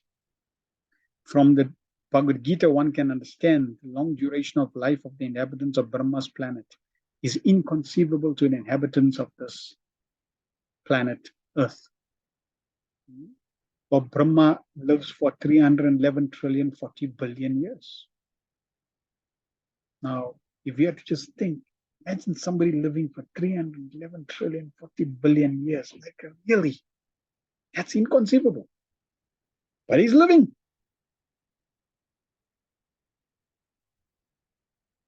One night of Brahma, one day of Brahma is equivalent to 1,000 yuga cycles of the 4 yugas. It's inconceivable. So Krishna's created so many variations in different planets, different timelines, different dimensions, different potencies and powers, different types of bodies, according to the different planets in creation, different sizes of universes. So very, very, very gated. Similarly, the categorical value of the brain of Brahmaji is also inconceivable to any great scientist of this planet. Yet, even with such high brain power, Brahmaji considers the brain of the Supreme Lord inconceivable. Among the powerful demigods in charge of the management of the universal affairs, Brahmaji and Shivaji are called Ishwar or Adishwar. Still, Brahmaji has described Lord Krishna as the supreme Ishwar in his great Samhita, Brahma Samhita, as follows: Ishwara Parama Krishna Sachidananda Vigraha Anadi Adi Govinda Sarva Karana Karanam. There are many personalities possessing the qualities of Bhagavan, but Krishna is the supreme because none can excel him. He is the supreme person and his body is eternal, full of knowledge and bliss. He is the primal Lord Govinda, the cause of all causes. So yes, Brahma's brain, Brahma's personality is inconceivable to us. What to talk about the supreme personality of Godhead? Brahmaji admits Lord Krishna to be the supreme cause of all causes, but persons with tiny brains within this petty planet Earth think of the Lord as one of them. Thus, when the Lord says in Bhagavad Gita that he, Lord Krishna, is all in all, the speculative philosophers and mundane wranglers deride him. And the Lord regretfully says, Avajananti muda manu sim tanum ashritam param bhavam ajananto mam bhuta maheshwaram. Fools deride me when I descend in human form. They do not know my transcendental nature as the supreme Lord of all that be. Bhagavad Gita 9:11. Brahma and Shiva, and what to speak of other demigods, are bhutas, or powerful created demigods who manage universal affairs, much like ministers appointed by the king. The ministers may be Ishwar or controllers, but the Supreme Lord is Maheshwar, or the creator of all controllers. Persons who are poor fund of knowledge do not know this, and therefore they have the audacity to deride him because by his causeless mercy, he occasionally comes before us in the form of a human being. But the Lord is not like a human being. He is such an Ananda Vigraha, or the absolute personality of Godhead. And there is no difference between his body and his soul. He is both the power and the powerful. Maharaj Parikshit did not ask his spiritual master Sukadeva Goswami to narrate Lord Krishna's pastimes in Vrindavan. He wanted to hear first about the Lord's creation. Sukadeva Goswami did not say that the king should hear about the direct transcendental pastimes of the Lord. Time was very short, and naturally Sukadeva Goswami could have gone directly to the 10th canto to make a shortcut of the whole thing, as generally done by the professional reciters. But neither the king nor the great speaker of Srimad Bhagavatam jumped forward like the organizers of the week-long Bhagavatam readings. Both of them proceeded systematically so that future readers and hearers might take lessons from the example of the procedure of reciting Srimad Bhagavatam. And we see Srila Prabhupada also followed in the footsteps. He did not just go to the 10th canto and give the 10th canto, but systematically presented Srimad Bhagavatam first 9 cantos. We know that Srila Prabhupada did give Krishna book. In fact, one of the fifth book that Srila Prabhupada gave to the world was Krishna book. But the reason and the way Prabhupada presented Krishna book was not just Krishna Lila. If you read Krishna book, you will see Krishna book has so much philosophical content. So Prabhupada was giving the proper understanding, giving the proper philosophical basis before giving Krishna's pastimes. So the system is to go through the first 9 cantos systematically, not just jumping to Krishna's pastimes. Why? So that we can understand Krishna in truth first. We can understand Krishna's proper position before we can appreciate Krishna's pastimes, his sweetness. We need to understand Krishna's truth, Krishna's position as the Supreme Personality of Godhead. Those who are under the control of the external energy of the Lord, or in other words, those who are in the material world, must first of all know how the external energy of the Lord is working under the direction of the Supreme Personality. And afterwards, one may try to enter into the activities of his internal energy. So that's the reason. First, we must understand how material energy is working under Krishna's direction. When we appreciate and understand this, then we also know that if I take shelter of Krishna, I'll be protected by the material, from the material energy, because the material energy is working under his direction. This way, when I take shelter, I know I'll be protected completely, because Krishna is in control. The mundanes are mostly worshippers of Durga Devi, external energy of Krishna. But they do not know that Durga Devi is but the shadow energy of the Lord. Behind her astonishing display of material workings is the direction of the Lord, as confirmed in Bhagavad Gita 9:10. The Brahma Samhita also confirms that Durga Shakti is working by the direction of Govinda, and that without his sanction, the powerful Durga Shakti cannot move even a blade of grass. Therefore, the neophyte devotee, instead of jumping at once to the platform of transcendental pastimes presented by the internal energy of the Lord, may know how great the Supreme Lord is by inquiring about the process of his creative energy. So that's the real reason. We want to understand the process of creative energy, because then we know that Krishna is managing. Krishna is the controller. Krishna is supervising this process. So then we appreciate the process of creation. We understand that the creative energy is under the Supreme Lord's complete control.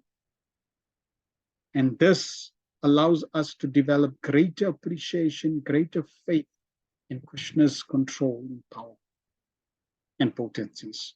Then surrender to Krishna, so that when we hear Krishna Lila, the internal potencies, Krishna's pastimes with the internal potency, we don't become bewildered. We know This is all working under the beautiful, wonderful arrangement of the Supreme Personality of God.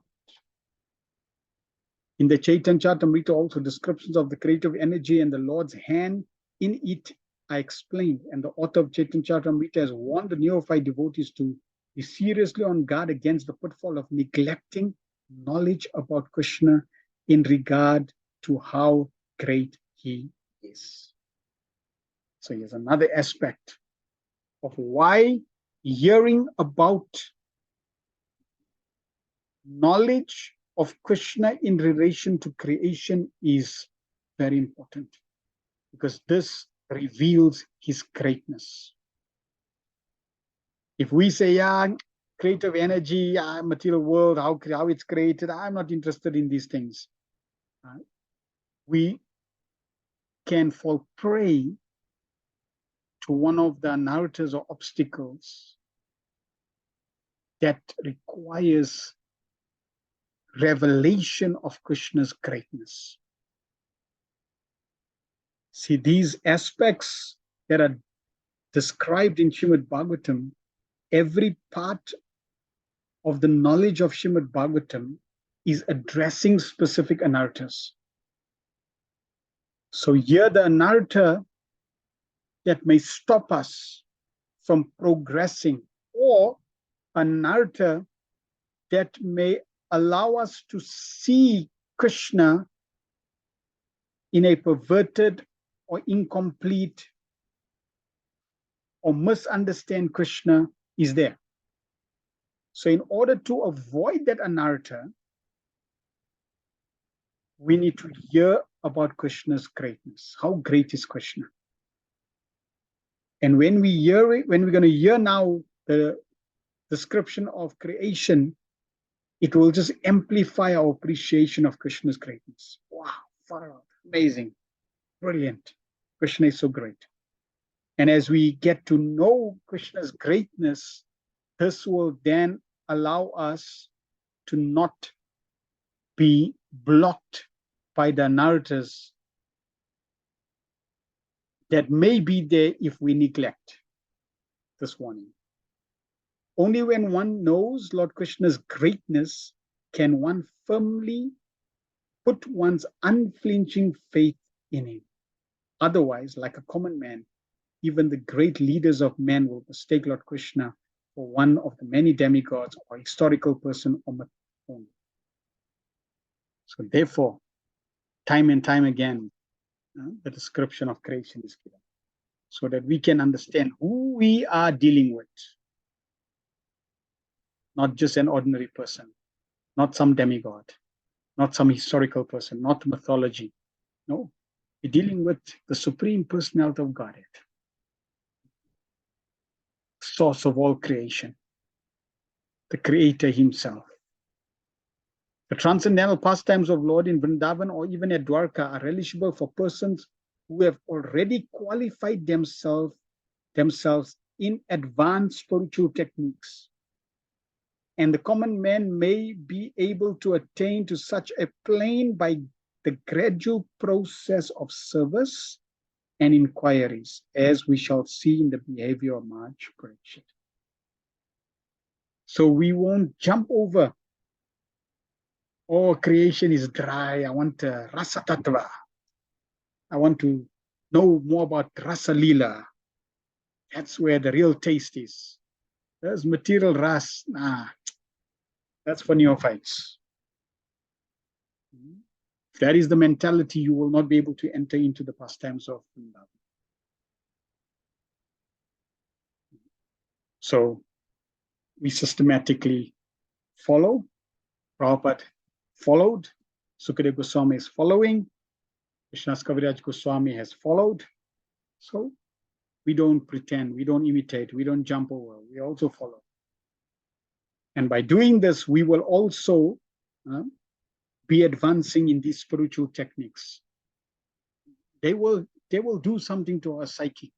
We may not know exactly what, but it will, Bhagavatam by hearing will do the rest, will change our psyche, our perspective to see the Supreme Lord. Those who jump over, they will not be able to deal with life, with Krishna in Vrindavan, and will not be able to perfect their life. Consider somebody, he sees a caterpillar, and he knows that this worm that was on the tree became the caterpillar. And now the caterpillar is in a cocoon. And in the cocoon, the caterpillar is transforming into a butterfly. That's the process. That's Krishna's creation. Now, someone who is intelligent, he will want to understand, why did Krishna make such an amazing creation? Caterpillar contained in the cocoon, struggling, transforming himself, becoming a butterfly. Such an amazing creation. Someone will think, let me help the caterpillar. I will break the cocoon so that the caterpillar doesn't need to struggle and break itself out of the cocoon. I'll help the caterpillar.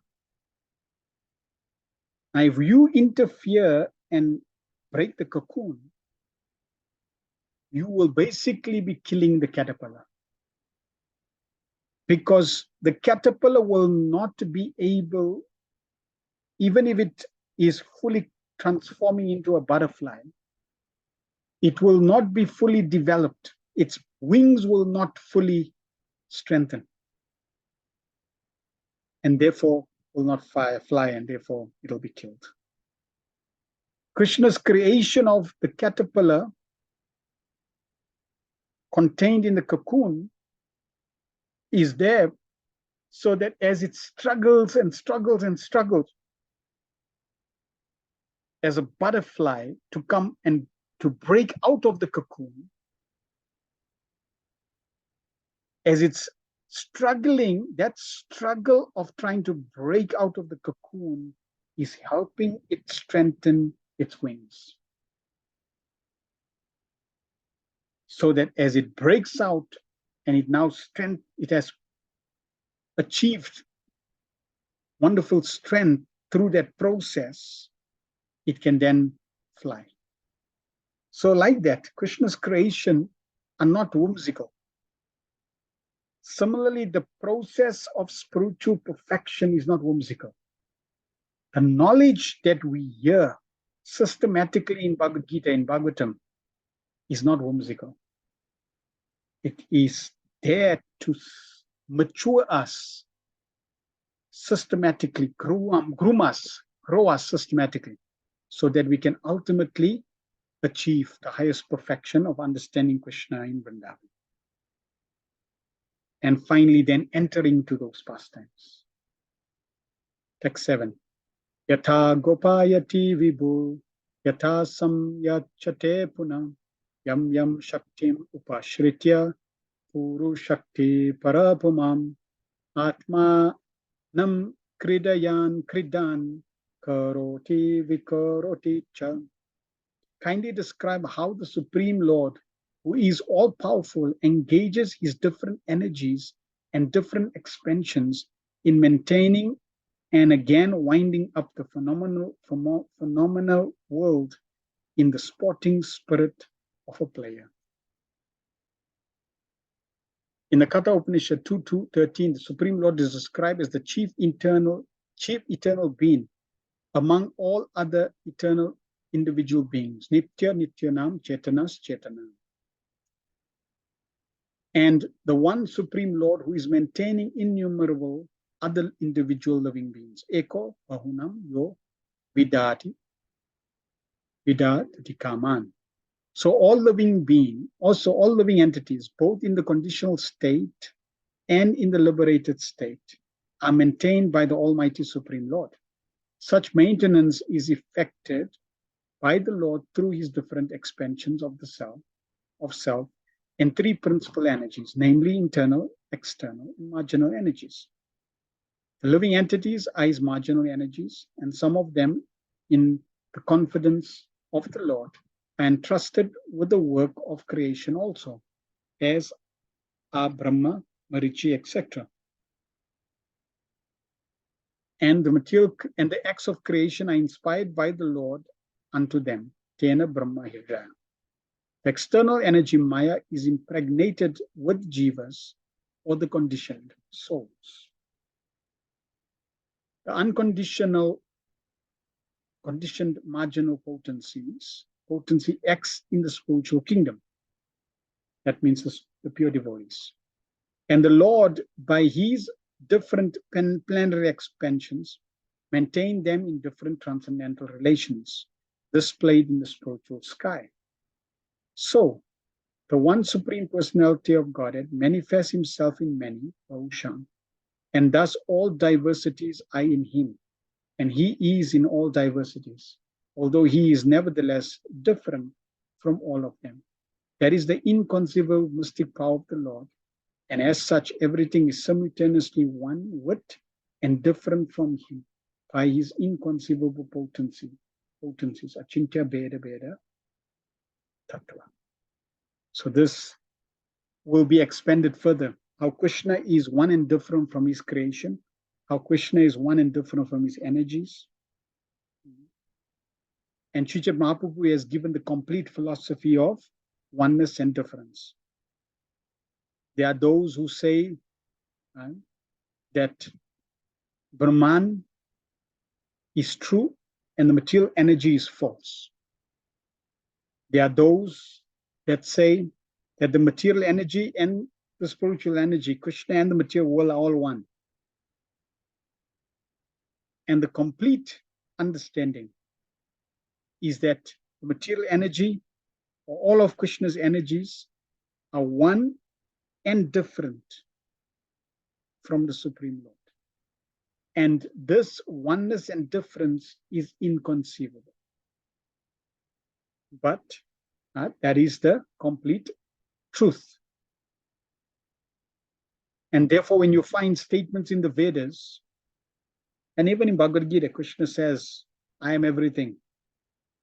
I am in everything. Yet I am not in everything. And yet everything is not me. When people read these statements from the Vedas, they become confused. Is Krishna one word or is not one word, the material energy? Is he in the material energy or is not in the material energy? They become confused. Why? Because they do not understand Krishna's inconceivable potencies. Krishna doesn't have one potency. He's got inconceivable potencies. Many, unlimited potencies. And all these inconceivable potencies that Krishna has allows him to be in different circumstances and situations. So when Krishna says, I am in all energies, he's speaking of a certain potency. When Krishna says, I'm not in not in the material creation, he's talking about different potency. So in this way, when we understand all of Krishna's potencies, then we can appreciate Krishna in different aspects. 8. Nunam Bhagavata Brahman Harer Adbhuta Karmana Durvi Pavyam Iva Bhati Kavi Bis Chapi Che Chestitam. O learned Brahmana, the transcendental activities of the Lord are all wonderful, and they appear inconceivable because even great endeavors by many learned scholars have still proved insufficient for understanding them. The acts of the Supreme Lord in creation of just one universe appears inconceivably wonderful, and there are innumerable universes, and all of them aggregated together are known as the created material world. And this part of his creation is only a fractional portion of the complete creation. The material world stands as a part only. Ekam Sena Stito Jagat. Bhagavad Gita 10:42. Supposing that the material world is a display of one part of his energy, the remaining three parts consists of Vaikuntha Jagat, or spiritual world described in Bhagavad Gita as Mad Dharma, or Sanatan Dharma, or the eternal world. We have marked in the previous verse that he creates and again winds up the creation. This action is applicable only with the material world because the greater part of his creation, namely the Vaikuntha world, is neither created nor annihilated. Otherwise, the Vaikuntha world would not have been called eternal.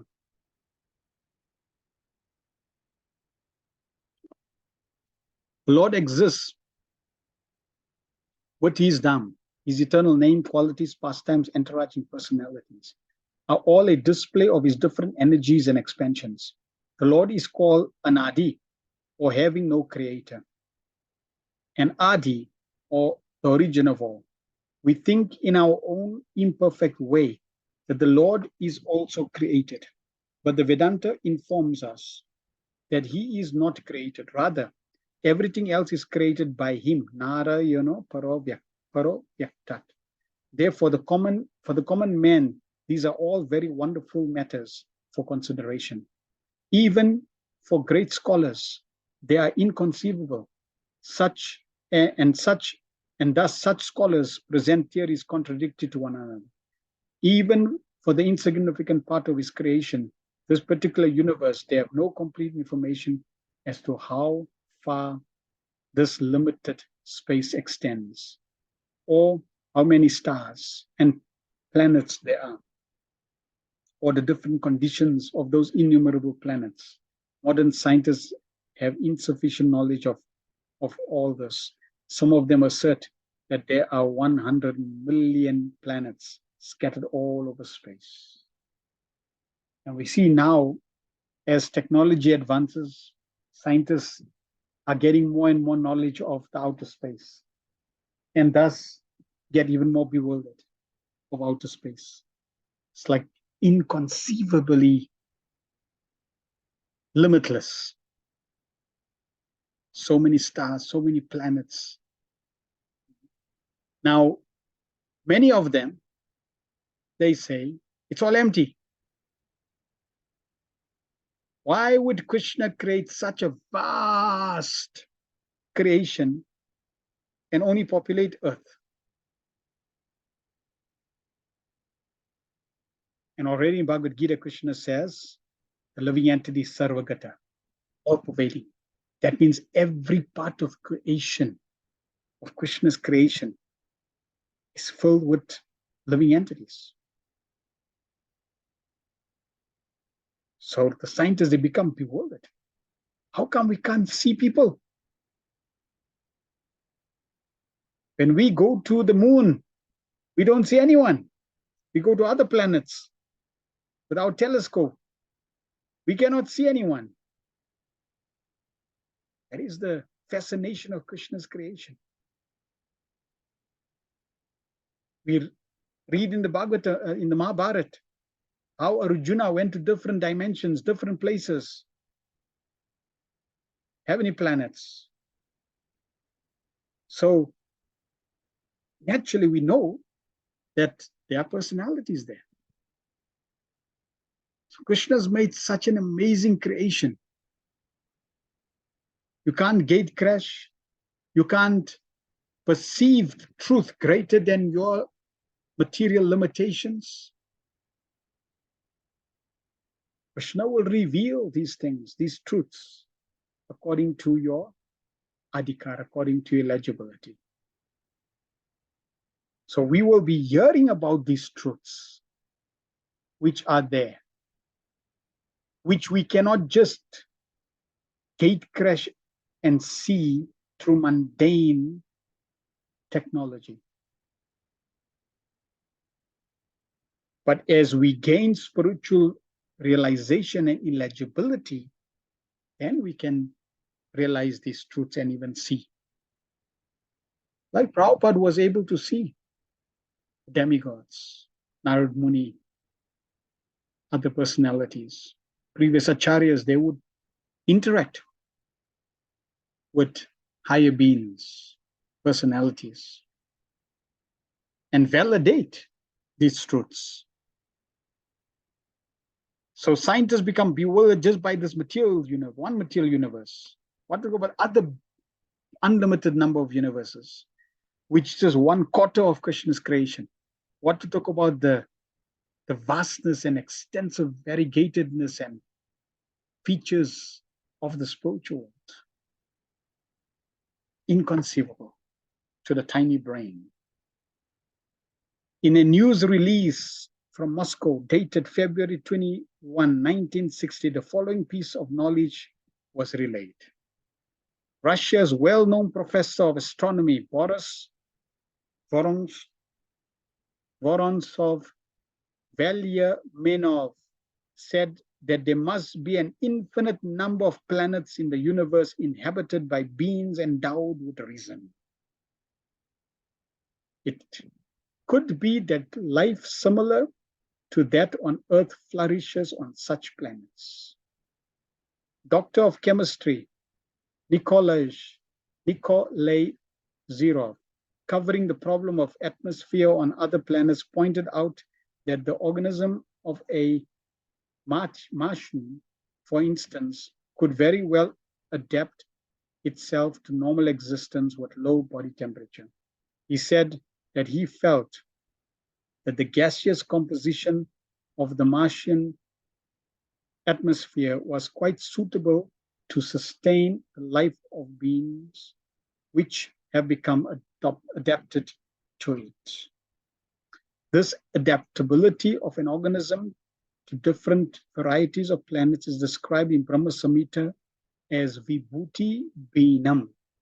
That is, each and every one of the innumerable planets within the universe is endowed with particular type of atmosphere, and how advanced the living beings on each planet are in science and physiology depends on the atmosphere. Vibhuti means specific powers, and Bhinam means variegated.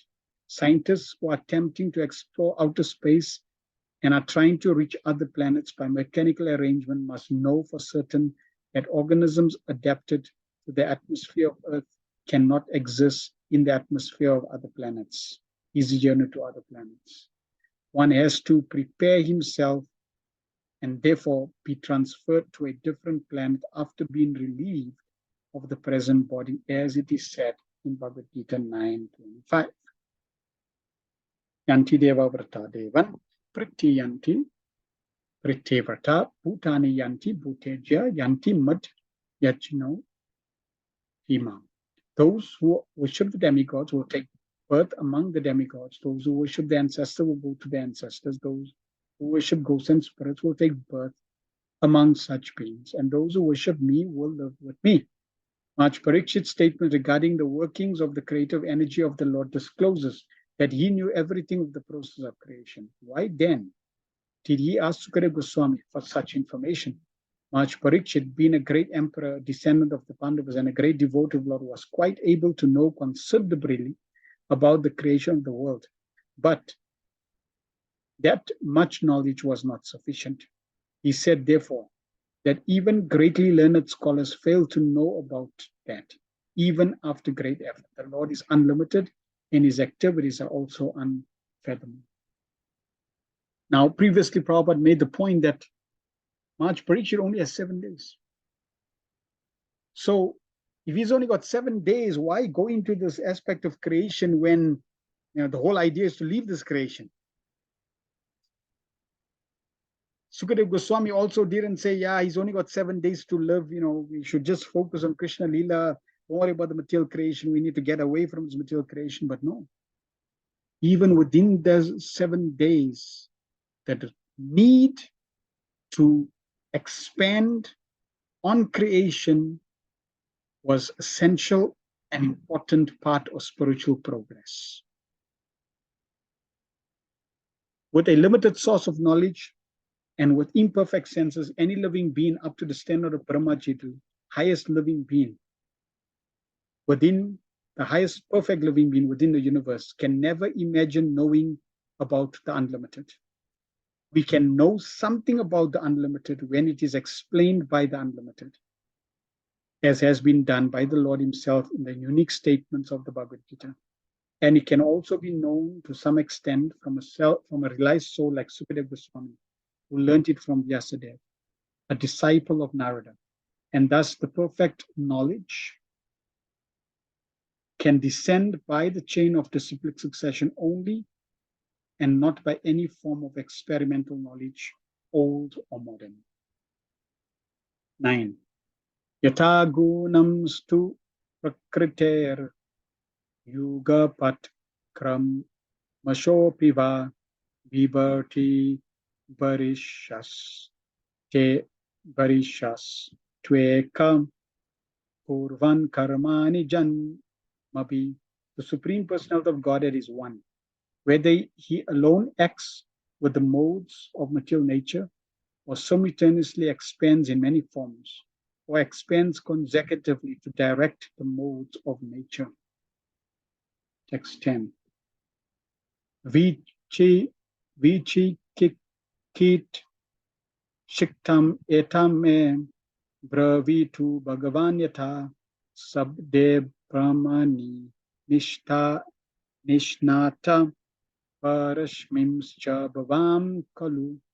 Kindly clear up all these doubtful inquiries, because you are not only vastly learned in Vedic literatures and self-realized in transcendence, but are also a great devotee of the Lord and are therefore as good as the personality of God.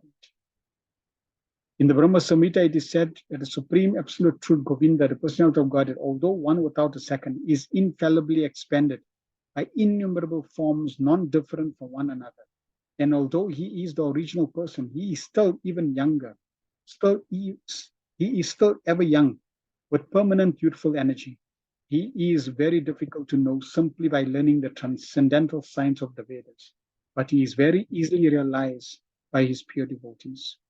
The expansion of different forms of the Lord, as from Krishna to Baladev to Shankarshan, from Shankarshan to Vasudev, from Vasudev to Aniruddha, from Aniruddha to Pradyumna, and then again to the second Shankarshan, and from him to Narayan, the Purusha avatars, and the innumerable other forms, which are compared to the constant flowing of the uncountable waves of a river, are all one and the same. They are like lamps of equal power, which kindle from one lamp to another. That is the transcendental potency of the Lord. The Vedas say that he is so complete that even though the whole complete identity emanates from him, he still remains the same complete whole. Purnasya Purnam Adaya Purnam Evavashishyate, Shri Shopanishad. As such, there is no validity in a material conception of the Lord produced by the mental speculators. Thus, he remains always a mystery for the mundane scholars, even if he is vastly learned in the Vedic literatures. Vedeshu Durlabam Adurlabam Atmabhakto, from Samhita 5.3. Therefore, the Lord is beyond the limit of conception for mundane scholars, philosophers, and scientists. He is easily understandable for the pure devotee, because the Lord declares in Bhagavad Gita 18:55 that after surpassing the stage of knowledge, when one is able to engage in devotional service of the Lord, then only can one know the true nature of the Lord. One cannot have any clear conception of the Lord or his holy name, form, attributes, pastimes, etc., unless one is engaged in his transcendental loving services. The statement of the Bhagavad Gita that one must first of all surrender unto the Lord, being freed from all other engagements, means that one must become a pure, unconditional devotee of the Lord. Only then can one know him by the strength of the devotional service. Maharaj Parikshit admitted in the previous verse that the Lord is inconceivable even for the greatest learned scholars. Why then should he again request Sukadeva Goswami to clarify his insufficient knowledge about the Lord? The reason is clear. Not only was Sukadeva Goswami vastly learned in the Vedic literatures, but he was also a great self-realized soul and a powerful devotee of the Lord. A powerful devotee of the Lord is, by the grace of the Lord, more than the Lord himself. The personality of God as Sri Ramachandra attempted to bridge the Indian Ocean to reach the island of Lanka, but Sri Hanumanji, the unalloyed devotee of the personality of Godhead, could cross the ocean simply by jumping over it. The Lord is so merciful upon his pure devotee that he presents his beloved devotee as more powerful than himself. The Lord expressed himself to be unable to save Durvasa Muni, although the Muni was so powerful that he could reach the Lord directly under material conditions. But Durvasa Muni was saved by Maharaj Ambarish, a devotee of the Lord. Therefore, not only is a devotee of the Lord more powerful than the Lord, but also worship of a devotee is considered more effective than direct worship of the Lord. But Bhakta Pujabhya Dika. Bhagavatam 11, 19, 21. The conclusion is therefore that a serious devotee must first approach a spiritual master who not only is well versed in the Vedic literatures, but is also a great devotee with factual realization of the Lord and his different energies.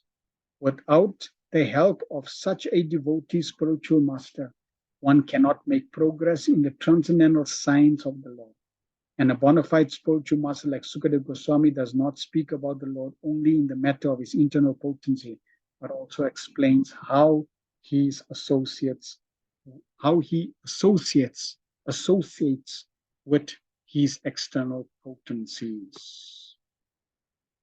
The Lord's pastime in the internal potency are displayed in his activities in Vrindavan, but the works of his external potency are directed by his features of Karandak Sai Vishnu, Gaubadak Sai Vishnu, and Shiradak Sai Vishnu. Srila Vishnu Chakravarti Thakur offers his good counsel to the interested Vaishnavas when he says that they should not be interested in hearing only about the Lord's activities in Vrindavan, like the Rasa Leela, but must be keenly interested in his pastimes, in his features of the Purusha avatars, in connection with Shrishti Tattva, creational functions, following the example of Maharaj Parikshit, the ideal disciple, and Sukadeva Goswami, the ideal spiritual master. So, the conclusion is that we need to know about Krishna's pastimes in relation to the material world, and we also need to know Krishna's pastimes in relation to his internal potency, Vrindavan. Both pastimes should be heard. Prabhupada, who is an ideal, pure spiritual master, just like Sukadeva Goswami, who's experienced both in the material pastimes and the spiritual pastimes, is revealing the truth to Maharaj Parikshit. We are guided by Prabhupada's purports on these truths as well. Prabhupada is guiding us on why both the pastimes in relation to material creation and Krishna's expansions, and those pastimes should be keenly heard, as well as Krishna's eternal pastimes in relation to his internal potencies and Vrindavan, Mathura, Dwarka, etc., should be heard. So in this way, we will hear the Lord's pastimes and expansions that deal with creation, and we'll also hear Krishna's pastimes in Vrindavan. In this way, when we hear by the guidance, the medium of the pure devotee of the Lord, then our heart becomes perfectly molded, our intelligence becomes perfectly purified, and we become suitable candidates to be able to now enter wonderfully, sincerely, faithfully, without any doubts, into the pastimes of Krishna by fully taking shelter of the Supreme Personality of Godhead, Krishna. If we skip, if we miss, if we do not hear these subject matters, then there will be certain shortcomings in our psyche, in our surrender, in our faith, in our sincerity. like the scientists who do not accept these truths, they will always be bewildered. And they will not be able to enter into the mysteries of Krishna's creation. Thus, not accepting Krishna, they will not be able to enter into Krishna's eternal pastimes. They will not be able to surrender to Krishna because they will not be able to accept Krishna. So there's so many shortcomings like that.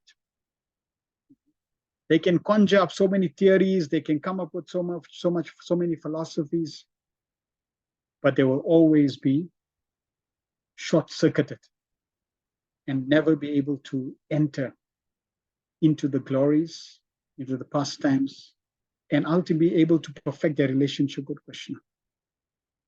So we should not minimize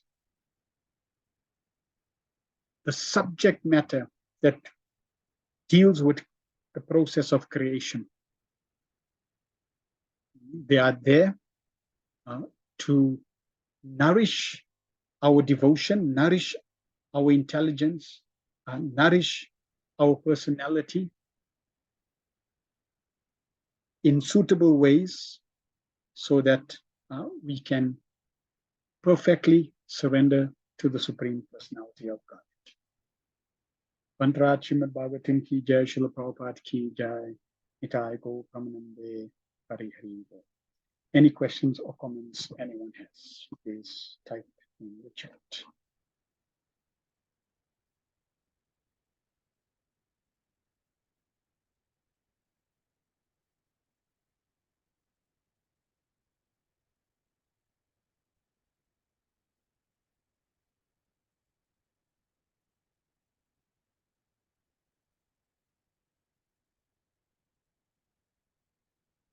And as we go through these cantos, from the second canto to the third canto to the fourth canto to the fifth canto, at different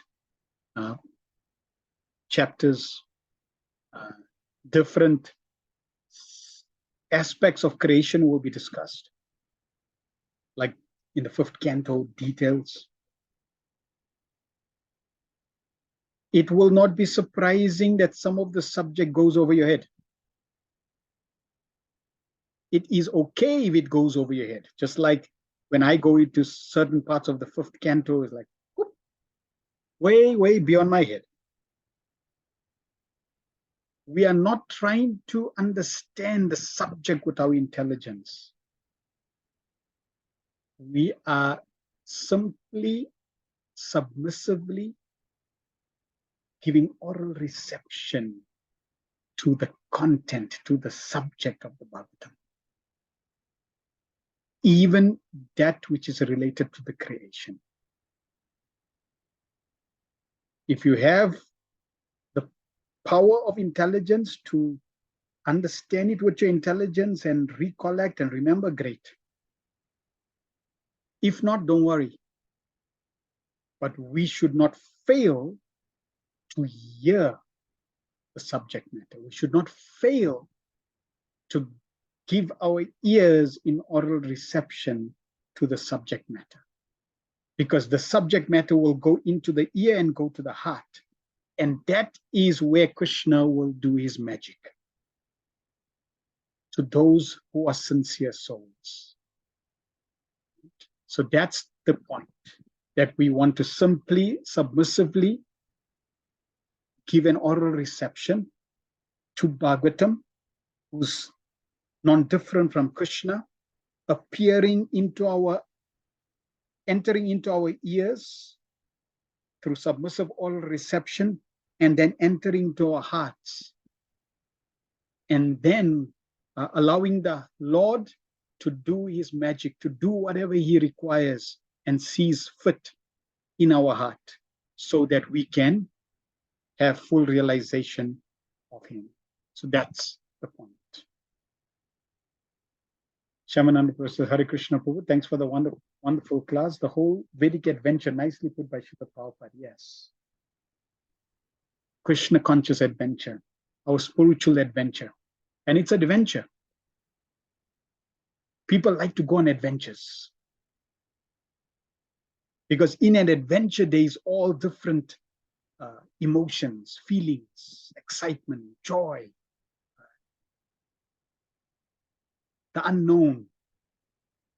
So if we take our spiritual life to be an exciting adventure, then life in spiritual life becomes exciting. And the activities that I need to embrace, the rules, regulations, the sadhana, those activities which are part of the adventure becomes exciting. Not dry, hackneyed, boring. No, they become part of the exciting adventure. Really amazing that Maharaj Parikshit was chosen to be the center of the Srimad Bhagavatam recitation at such an early stage, to see the Lord in the womb and then leave this world hearing Srimad Bhagavatam and enabling us to hear the narration as well. Yes, the Lord had chosen Maharaj Parikshit for that service.